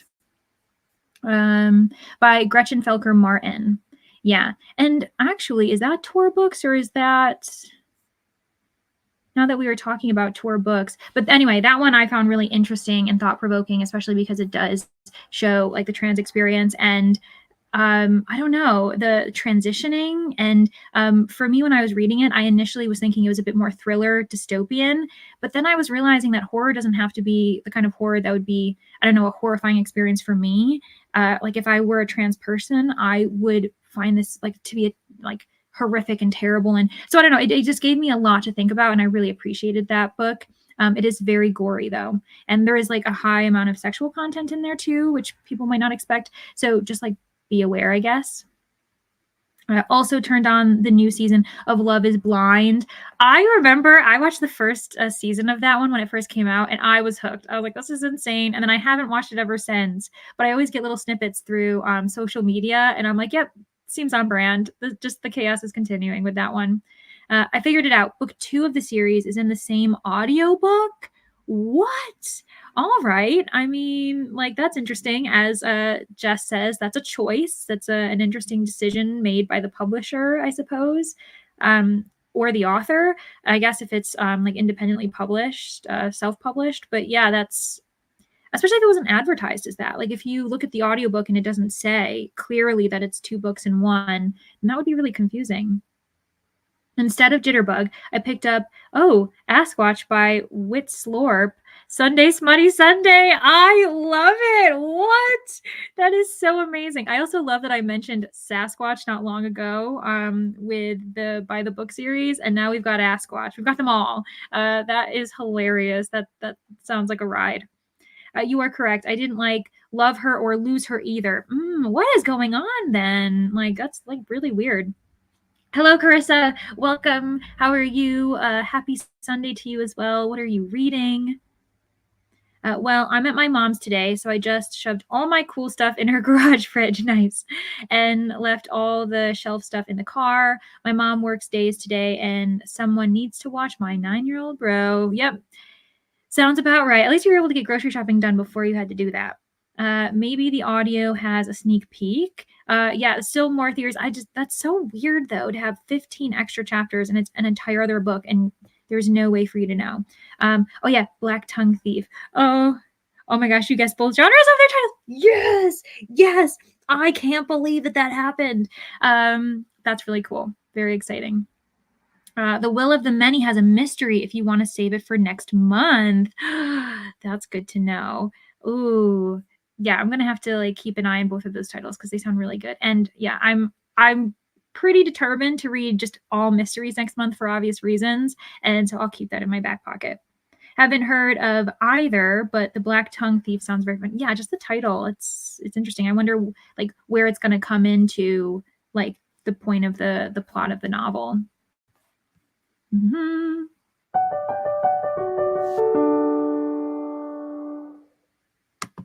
All right, just a few more comments to go.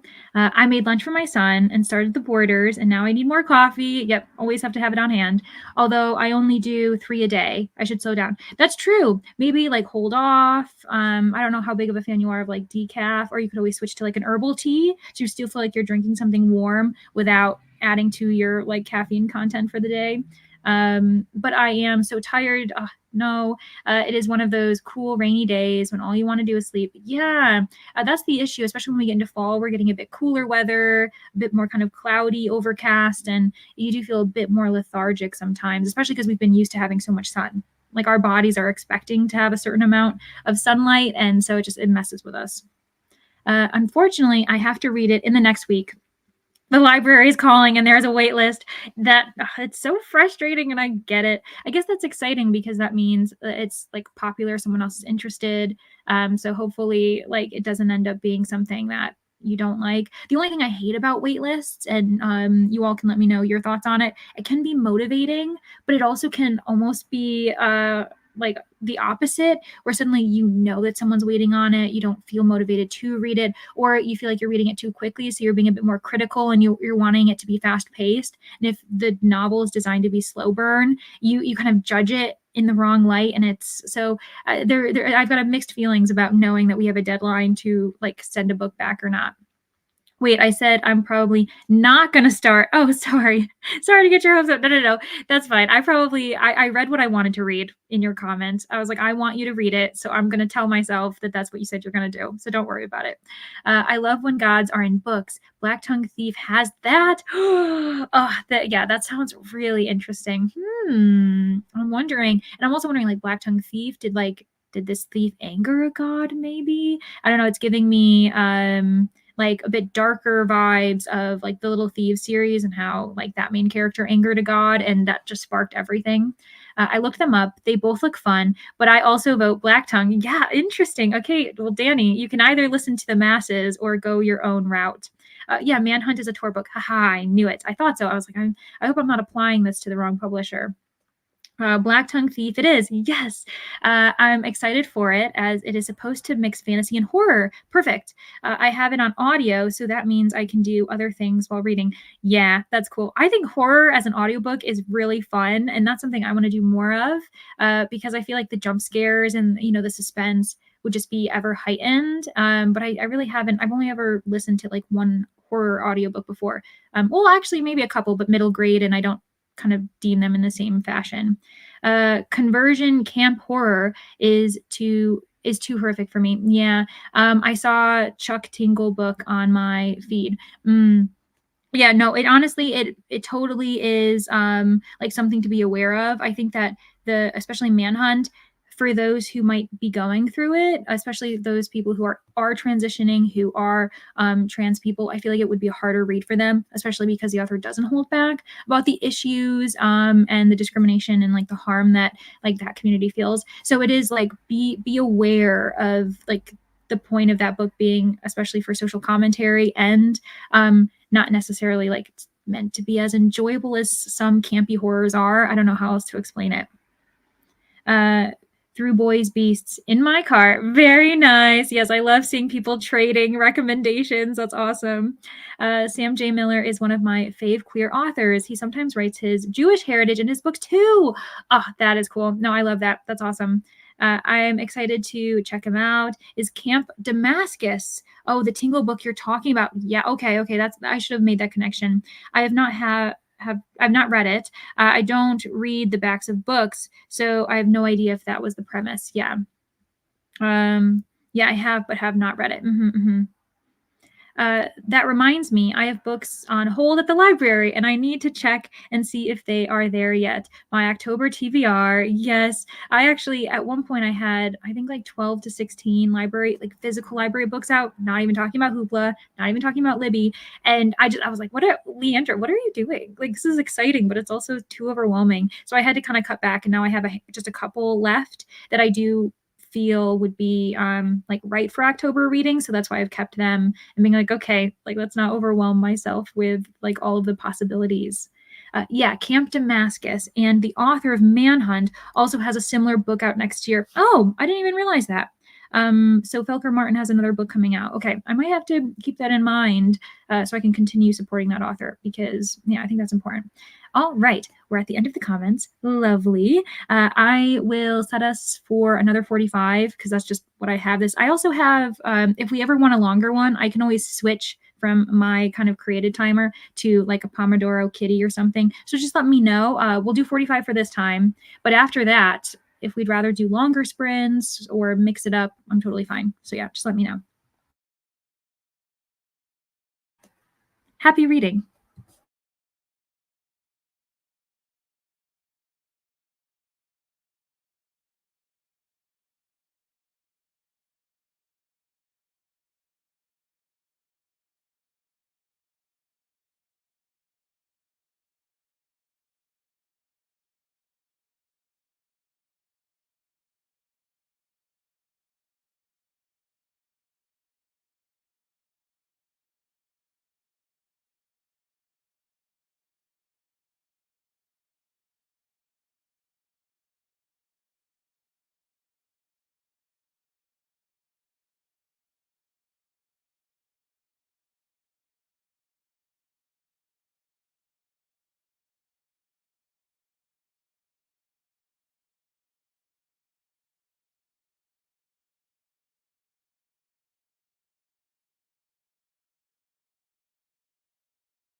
Hello, everybody. Welcome back.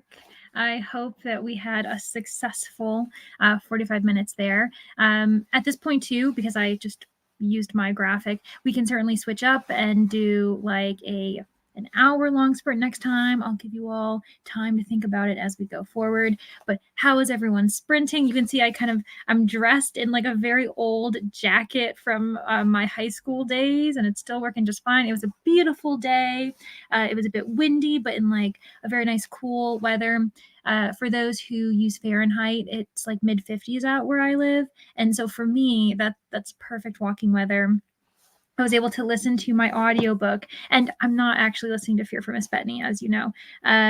What I am listening to, though, is Simone St. James, The Sundown Motel, as I mentioned, and I'm literally like 20 minutes away from the end.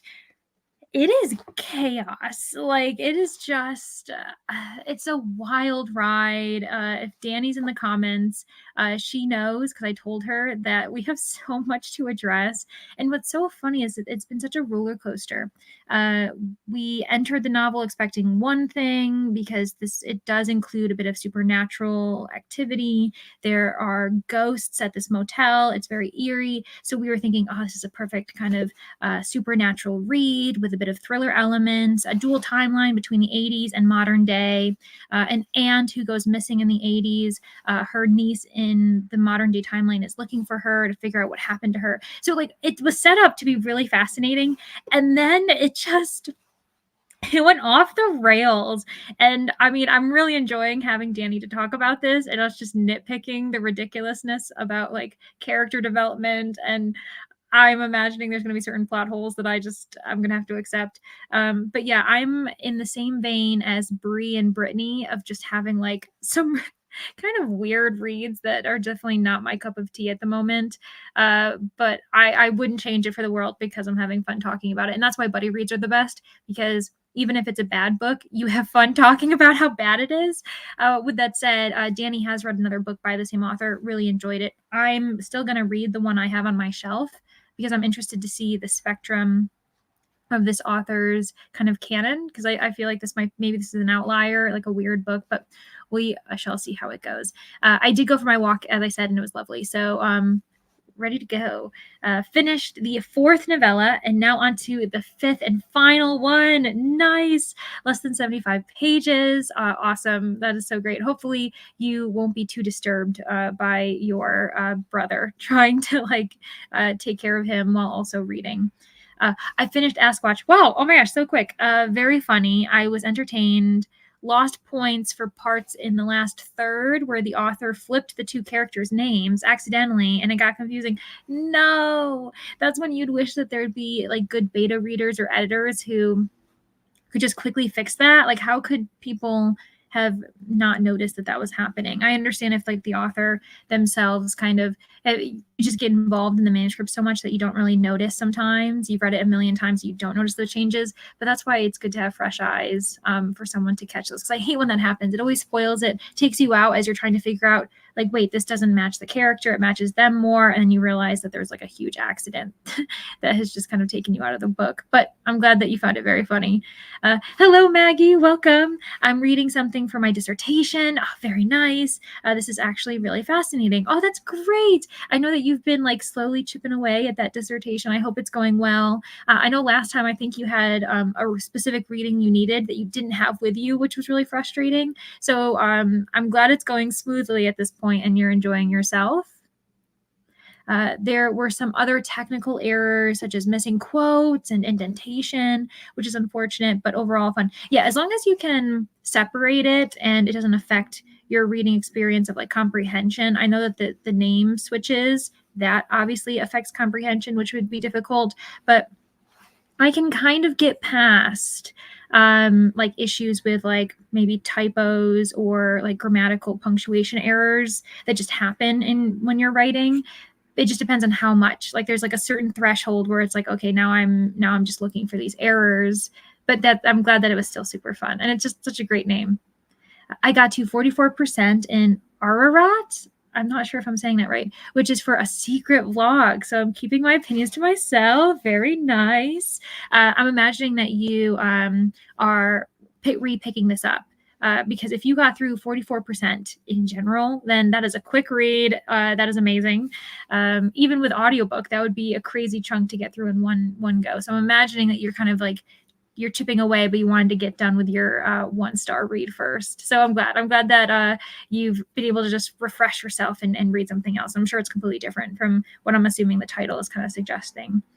I started The Black Tongue Thief and am really enjoying the narrator. I loved the accent that was being used, and I looked up the narrator to find out it is actually the author. I love when that happens. Not enough authors read their own books, which I totally get. There's a certain niche. Voice narrators are really good at what they do. It is a profession. Not everyone can be a voice narrator, but I do love it when you're kind of surprised to find out that an author reads their own book. The last time that happened to me, actually, I've had it twice this year. There was one, Renovated to Death. That's a cozy mystery, a queer cozy mystery. And if I remember correctly, that audiobook was read aloud by the author. And then another kind of cozy but British mystery was Death in Croissants. And that was really fun. The author for that one's a comedian too. So I feel like he was able to deliver his comedic lines exactly how he wanted them to be. But yeah, that's awesome. I'm glad that we all kind of rallied together and got you to choose a book that we all wanted to read because it sounded really good and you're enjoying it in a way that we didn't expect. Started the PMS Murdered, what? By Laura Levine, now 8% in. Very nice. All right. I will definitely be cool with a longer sprint. Okay, that sounds good. Yeah, because we might as well switch it up. Maybe we can do an hour, let someone maybe get some chores done or other responsibilities, go off on an errand and not feel like they've got to miss the chatty bits between. Yeah, that's what I'm thinking. I might have to go out for a bit and like run an errand or two. Probably just one because I take so long doing them that there's no way I'm going to do more than one in an hour. Looks like I'm about a third of the way through. Maybe a little more because these things always have like 20 pages of citations. That's always kind of the nice thing when you're reading academic writing. You're like, okay, this says it's a 60-page document, but let's be honest, the number of citations takes up pages upon pages that you're like, it's not actually a 60-page article. It's probably more so like 45. Made it to 10% of The Dragon Heiress. Nice.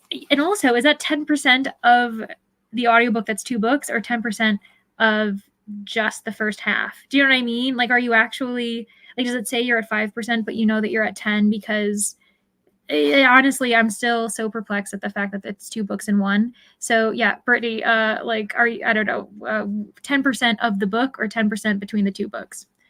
My phone did not charge last night. Oh no, so I'm using my laptop for my audio and it is acting up. Oh, that's so frustrating. Keeps pausing or reloading the sprint. Still just working on my B&B. Yeah, nice. I know it can be difficult, especially when you're juggling more than one, I suppose, like streaming device. Like if you're listening to one audiobook and then you're supposed to be watching something, sometimes YouTube does, I've found that if you switch to a different tab, it'll suddenly pause your reading sprints. Like I've done that before where I'm like, okay, it's probably about time. And I check and I realize that it's paused and I have to like speed up to like catch up with the reading sprint. I don't know why it does that. I guess it just assumes you aren't watching it anymore. But it's like, why can't you have both things going on, especially when the reading sprint is silent? So it's not like you, that's very frustrating. I'm sorry that you've got to go through that. Little bro is here with us. He's getting into sprints. Oh, yay! He's reading Dogman, Lord of the Fleas. Oh, that's awesome. That is such a fan favorite at the library where I work as well. But also, is it Catboy? There's another series by that same author. Is it Pilkins or Pilks or something like that?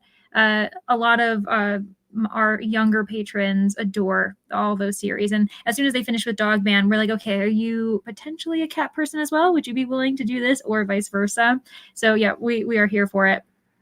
Agreed. Hopefully the author will read my Goodreads review and make some edits. Yes, because, you know, it can always be really beneficial, especially since you thoroughly enjoyed it. Then the author will know that your recommendations have nothing to do with, I don't know, like taking it out on the author or whatever, just saying like, the story was great. Just fix these little things, especially if they aren't aware. If no one tells the author, how will they know that there are certain edits that need to be done? So yeah, I'm sure that they would really appreciate that. Oh, yes, it's been my ongoing audiobook. I read about 6% of it. Yeah, that's what I figured. Oh, but it's also a snowy horror. Interesting. Okay, I'm into that. That's awesome. I've been thinking that I need to get into like more snowy, remote thrillers and that kind of thing, especially as we get into a bit deeper into fall. That's going to be something I'm going to be looking into more to add to my TBR. I am good with longer sprints too. Lovely. Okay, perfect. You just get more done. You feel like the time has, I don't know, you just feel more productive, and it's just because there's more time on the clock for you to do stuff. The PMS Murder is the 5th book in the Janie Austen series. It's a very comedic and kind of inappropriate cozy mystery about a freelance writer named Janie Austen. I mean, I think that sounds really funny. Obviously, I'm sure there's a bunch of like Jane Austen puns or like nuances being thrown in, I'm imagining, which just adds to the fun of it. 10% of the book. I found out where I was in the Kindle version, which is just the one book. Yeah, you are going to be juggling some interesting like experiences with that one. I suppose if you really enjoy it, the nice thing is that you already have the audiobook for the second one, so you could just jump in if you want to. So that's pretty cool. I'm sorry to announce that I've joined you on Team. Yes, Team Professor Plum. I'm so excited. Okay, sorry. I got so excited that I suddenly forgot how to read. So you must contend with my readathon curse. I always lose, like all the way in last place lose. You know what? That's okay. We like a challenge. I'm okay with us being the underdogs, the dark horses. Like, let's go. I'm so excited. Woohoo! Welcome to the team, Jess. Hopefully I can like reel in my excitement and just calmly read the rest of the comments. Yeah, that is what it is doing. Weird though, because it doesn't always do that. I know it. Honestly, I've tried to find the pattern. I've tried to understand why it does that sometimes, and I can't figure it out. I don't know why it does that. I think it just depends on like what it's competing with. Because I can watch other YouTube videos, it doesn't stop it. But if I'm like juggling between 2 people's sprints or doing an audiobook, it freaks out. Who knows? I sprint hop and have a few up in at the same time. Oh, that's why I don't know. I don't know why it does that. It's very weird. Yes, Dogman, Captain Underpants, and Cat Kid. That's what it's called, Cat Kid. He's into all of them. Well, I support it. Lexi, if your brother's watching, I very much support his appreciation of that series. I've learned that harem manga anime aren't for me. I tried. Well, you know what? That's okay. That's one thing. You try it, you realize it's no longer your thing, and then we move on. Sometimes that's actually the best way to figure out your taste, is finding things you don't like. I think it's harder when you just start picking up everything you like and you're like, is there anything I don't like? Do I not have any boundaries? And you're like, okay, now there are some lines that I don't prefer to cross. Well, Jess, we just have to break that curse. Exactly. You know what? Maybe you just needed a combination of people to change your luck around, and we are here to do it. I am totally for it. There's a team readathon. Yes, there is, Maggie. Oh my goodness, that's right, because you just joined us. So Rainy over at Rainy Blue Reads, as Bree has so kindly explained, just had her announcement. Somewhere in the comments, I did put the link, and now it's gone in the abyss of the comments. But if you just look up that name that Bree's given you, Rainy Blue Reads, you'll find the announcement video. It's called Get a Clue. It's all like mystery themed, and we're all very, very excited about it. Her name is pronounced Jane. Her parents are extremely eclectic and out of their mind. Oh, so is it just like, is the I silent? Is it like one of those weird things? I find that so funny when people do that. There's what is it? P.G. Woodhouse, who I've never read before, so I don't know why I'm providing this knowledge as if I know anything about him. But he has his like Ask Jeeves or like Jeeves and Wooster series, and one of the books is called like something Mr. Smith, but it's PSMITH, so it's just Smith with a P in front of it, and you're supposed to just know that the P is silent for really no reason. So like, I don't know if that's what the Jane Austen thing is, unless it was a typo, and then I'm just rolling with it. Curse breakers are us. Yes, we are the curse breakers. We can do it. Honestly, yeah, bring on the challenges. I think that it is just par for the course. Bree always embraces the chaos. I'm on for that ride as well, Jess. So here we are. Okay, perfect. So let me set up where we're going to do for the Pomodoro. Let me see here. I know that Pomodoro Kitty isn't for everyone. Oh, you know what? I can log in quickly to something else. This is my running commentary. You are all here with me as I talk to myself. I'm going to log into a Pomodoro one that I really like. It's like allows different scenes. It's pretty easy, and I've never had too many issues with it. So let's see here. What's really funny is I almost said my password aloud. Even though you don't have my email, that would be very bad to divulge that on the internet. But we're all friends here. I don't think anyone would try to steal my identity or use my Pomodoro account, which is free and there's no harm in it anyway. But ooh, for the first time, I've just switched sharing. That is crazy. I didn't even have to unshare and reshare my screen. Can you tell that I'm not a tech person? Okay. How do I do anything anymore? We're going to customize timer. I'll do it for 60 minutes because people said that they're pretty okay with that. Again, if we do it once and then everyone's kind of like, this was the opposite of productive, it was really hard for me to get into it, I'm totally down for us to return to 45 or even like make up for the hour with a, like, I don't know, 30-minute sprint or something. But yeah, let's see. I'm definitely almost, oh yeah, I've definitely almost in my best friend's before. Yeah, because like I always say it in my head, or because I'm alone in my apartment, I feel like I can say like all of my private information aloud. And I'm like, no, Leandra, you have an audience. People are here. They are listening. At least I like to think that you all are listening, which honestly, I always have like great people in the comments, which I really appreciate all the time. But yes, okay, so let's switch this so that I'm tiny again. And I will see everybody in 60 minutes. I hope you have a productive sprint, whatever you choose to do.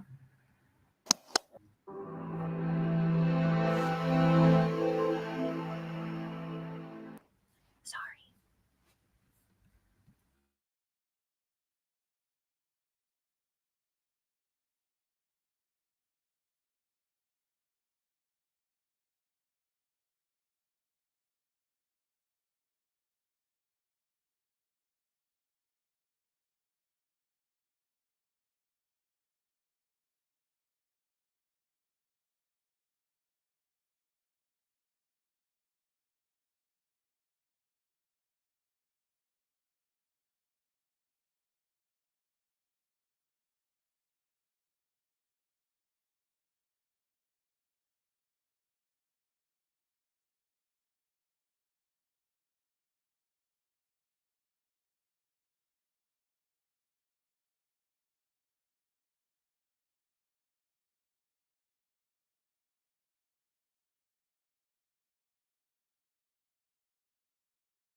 Hello, everybody. Welcome back. I was busy posting. I just posted my Clue, my edition of Clue, which I mentioned is the Scooby-Doo version. And so I got really excited and distracted because all I can think about at the moment is this readathon, even though it's a month away. So how did everyone's sprint go? I know we had a few people come back or join us, which was very exciting. Mine went well. I ended up finishing the Sundown Motel officially, and I'm probably in the same camp as what seems to be happening today, that I'm giving it 2 stars, which is a bit unfortunate. But what's weird about it, and I'd be interested to know if anyone else has had this experience with an author, where this is my first experience with her, and even though I'm giving the book 2 stars, I don't plan on like unhauling this other book I have by her. I do want to read her again. I am interested. And that's just really weird to me. I typically, if I'm giving a book like 2 or 1 stars, that usually means the author's just done. Like, especially if it's my first experience with them. I've had it where I've read a really good book by them, tried another one, and then it's kind of fallen flat. But usually, if it is like my first try with them, it's really hard for me to try them a second time. But I don't feel that way with this author. I think that I would 100% want to try her again because I saw the potential. I saw the like certain scenes I really liked, which is just kind of interesting. And yeah, so I don't know. Like I wouldn't know how to recommend this particular book to anyone. I don't really know what kind of person would give it 5 stars as far as like type of reader, but like I do see elements I like about it. So I don't know. Even though I gave it 2 stars, I'm willing to try her again. Plus, talking about it with Danny was just extra fun. Let me see here. Where are we in the comments? Yes, so Josh has returned. Hello, welcome back. And so I answered him saying that it wasn't our final sprint. I'm thinking I'll do one more, maybe another hour sprint, which will be kind of nice. That'll round it out to be about like maybe 7 hours that I've been streaming, which is so exciting. I'm always wondering when I'm going solo how like long I can go for like reading sprints, because I feel like it's easier when you have like a physical person on screen with you to just be like chatting away and realizing you're talking more than sprinting. So yeah, it's kind of nice that we've been this productive today. Yeah, that was my response to Josh. I don't know why I'm highlighting myself. Yes, it's very exciting. Row is all for it as well. So yeah, one more sprint. And then that gives some people, I know not everybody really wants this, but it might give you like a couple hours break if you want to go on to Nicole's sprints, which start at 7 p.m. Eastern Standard Time per usual. I'm not sure what that is for everyone else's time zones.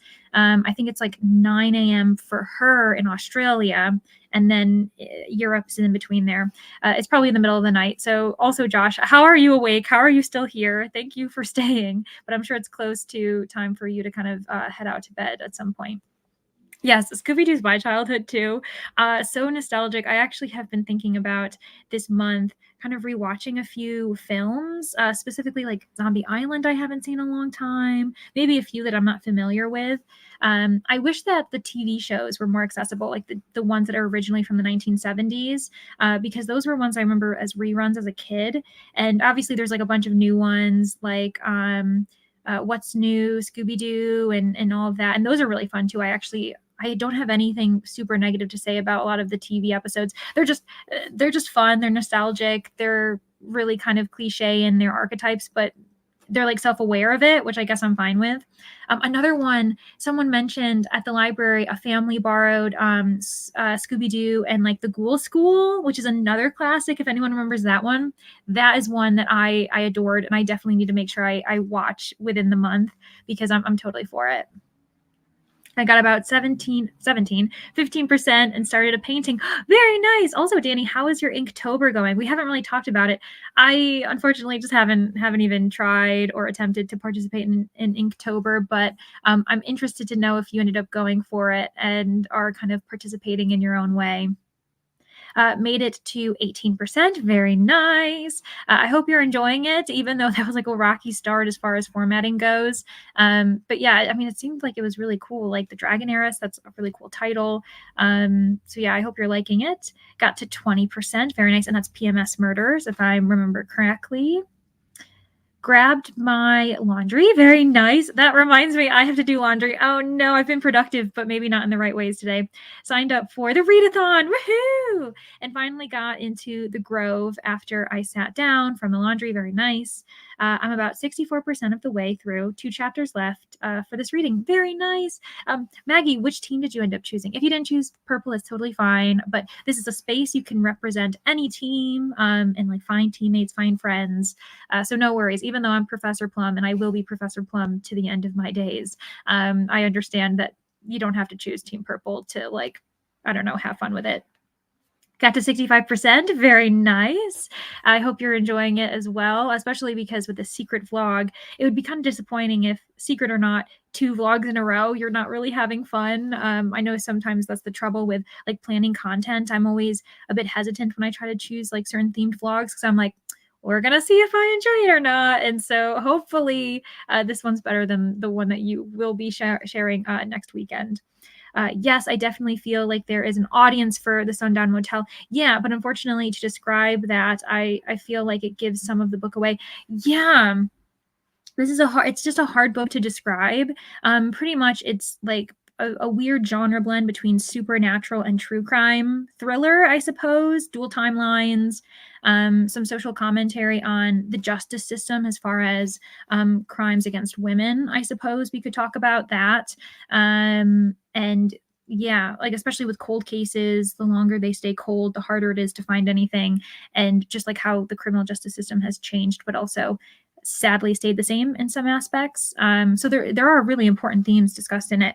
It's just like when you get into like the specific details, it's like very weird. Let's see here. Oh yeah, Madeline, a cartoon about a French boarding school girl. Oh yes, her friends and nun teacher and Bear in the Big Blue House. Oh my gosh, both aired on Disney in the 90s. They remain rent-free in my memories. Honestly, I wasn't someone who really watched Bear in the Big Blue House, but I do remember Madeline. And you know what I remember? That we had this really clunky, huge beige desktop computer, if you remember those, the beige kind of like, they always look dirty and dusty. So we had that in my childhood home. And I remember I had like the CD-ROM, a CD game for Madeline where you'd play her on the computer and like with her adventures. I still remember that in my mind. So yeah, that is awesome. Thanks so much for bringing that back to me. It's almost 9 p.m. here. Yeah. Oh my gosh. Okay. So we're still good. It's still an early Sunday for you. So I won't be keeping up too late with another sprint. Still working on my B&B. About 14 hours left. Okay. You can do it. 14 hours left. About half a day's work. You can do it. But yeah, in a couple hours, I'll be asleep. Totally fine. But at least you can sleep knowing that you were very productive, and hopefully you don't have too much of a chaotic Monday to mentally prepare for. That's kind of always the Sunday. What are they called? The Sunday. Not sorrows, but it's like a slunky set. I don't know. I'm making up terms, but you get in the slumpy Sundays. Is that what it is? I think so. Scooby-Doo was my favorite show growing up. Me too. It was also my dad's favorite show growing up. It came out the year he was born.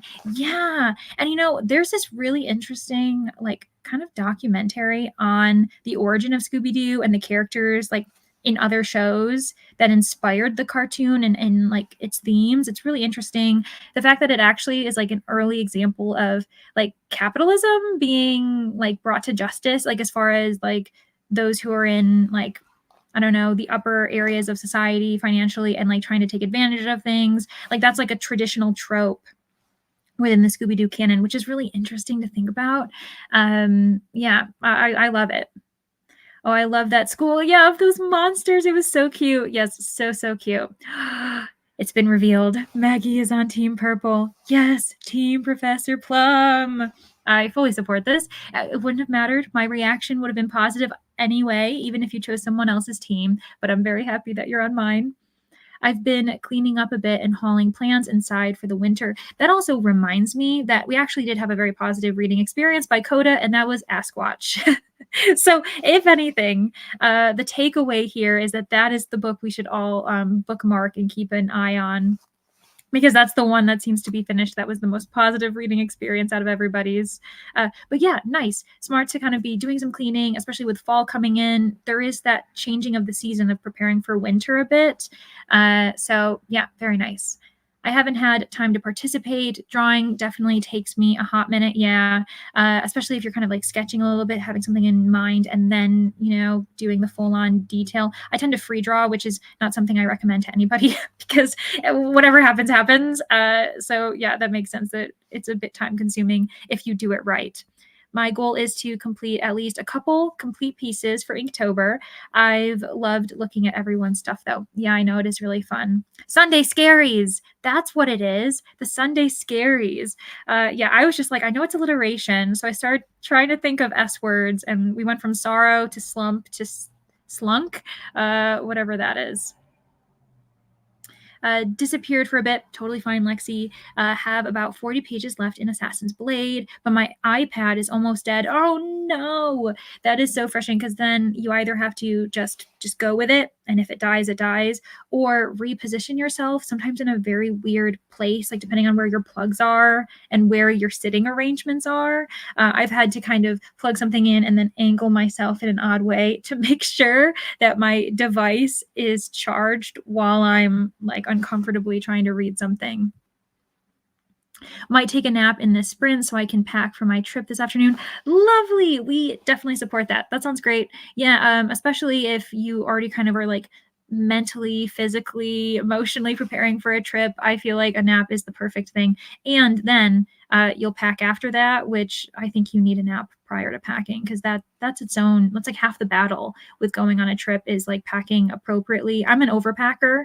I tend to pack way too much, especially if it's somewhere where I'm like going with my car, because I can convince myself, well, I'm taking the car anyway. I can pack as much as I want. And then I just end up bringing too much because like my back seat and my like trunk are totally full. So yeah. Little bro went to his dad's house. So now in the car with my little sis going to practice the maneuverability portion of the driving test since she takes it on Tuesday. Oh my gosh. Best of luck to your little sister. I know that can be extremely stressful. I actually just the other day let her know that some of these skills remain important. I ended up going out to dinner with a friend, and it was street parking, and I parallel parked. There was a car there, a car here. I parallel parked in between them, and I felt like a superhero. I was like, oh my gosh, I'm amazing. So yeah, there is importance in practicing even the most annoying, like random skills like parallel parking. Maybe try looking up old Scooby-Doo episodes on this website.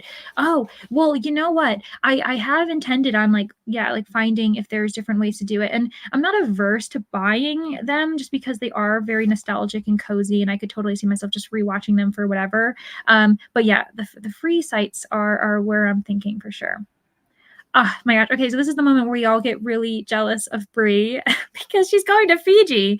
So I'm definitely overpacking and stressing. But you know what? That's worth it, especially because you don't even know what to expect as far as like making sure you're prepared for all weather because you're going to want a hot weather. But then like what if, a storm rolls in, rain, because Fiji, that wouldn't be surprising as far as like tropical weather goes. Yes. Oh my gosh. I'm so jealous, but that's going to be perfect. I love the idea of going to like a warm location just before fall sets in because you get to kind of enjoy that, but then you come back to a bit cooler weather.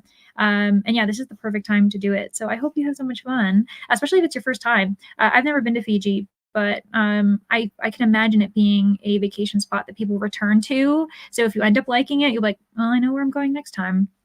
So yeah, awesome.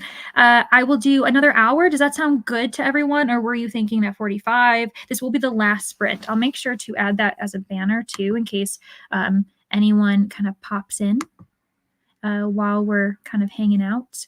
But I'm okay with either. I'm good with 45 or I'm good with an hour. We've kind of, I feel like people enjoyed the hour. People were able to kind of get productive, especially if like people do want to take a nap. They want to be able to unwind a little bit. So I might do that. But like if comments come in suddenly as I'm changing this, let me know. Then I could just, I'll change it. I don't think I need to do this. This is the moment where I start talking to myself again. There we go. Yeah, so if everyone's good with that, I will do an hour sprint. But Bree, I hope you enjoy your nap, and I hope that you have so much fun in Fiji. It'll be nice to kind of de-stress. I'm wondering if you're going to vlog a little bit, like showcase it. I know that can be kind of stressful, though. You might just want to be on a true vacation, which like I support. When you're away, you kind of want to be away in every sense of the word. But yeah, so I'll do an hour and we will see everybody for like a nice kind of relaxed end of the sprints chat. Maybe everyone can say a highlight of how successful they were. And then, yeah, we'll end it there. But okay, I will stop rambling and I will see everybody in 60 minutes.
Hello,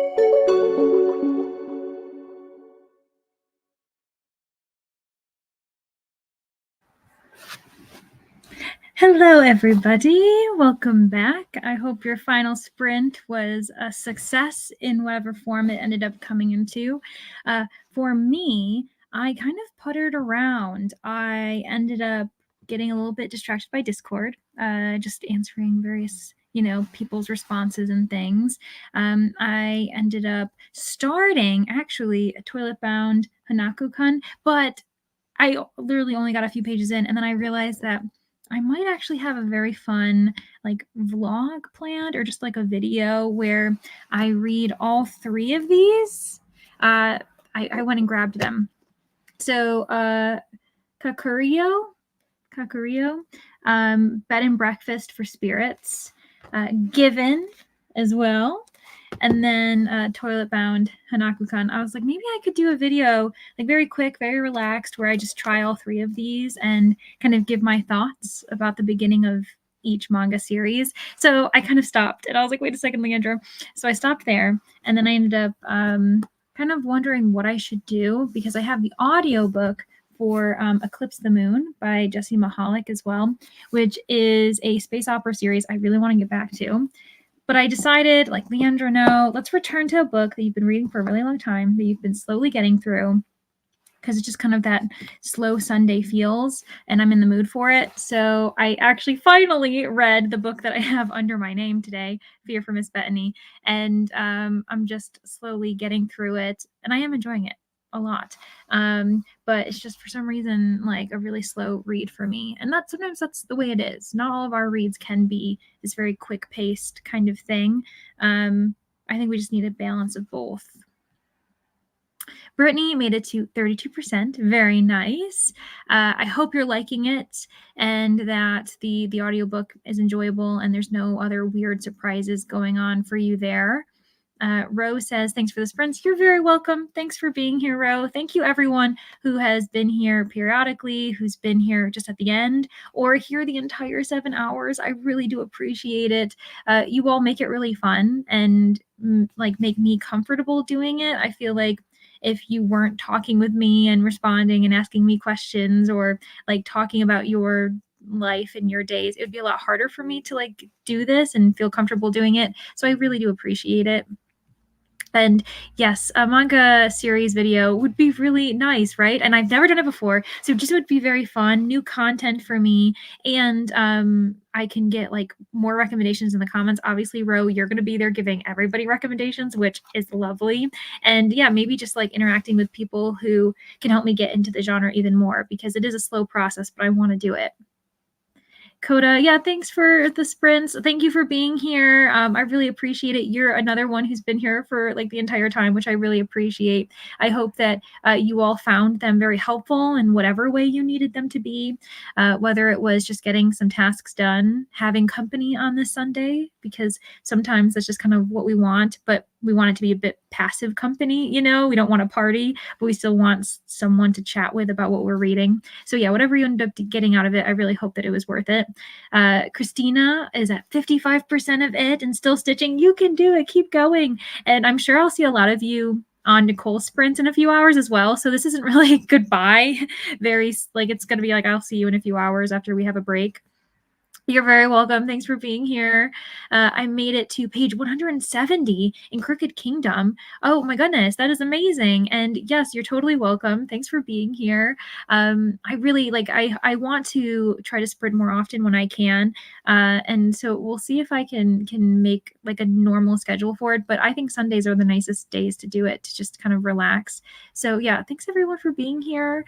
I'll see you all. Yeah, see you then. See you in a few hours. And if you don't know what I'm talking about, Nicole from Dusty Book Sniffers, she does sprints every Sunday evenings. For her, it's Monday morning because she's in the Southern Hemisphere. So if you're looking for something to do, it's literally in 2 hours, actually. So 2 hours from now, she'll be sprinting on her channel. So yeah, so just take a break if you want. And yeah, we can all reconvene on Nicole's channel. So, all right, I'm going to end the stream, but I'll see you all very soon. Okay, bye everybody.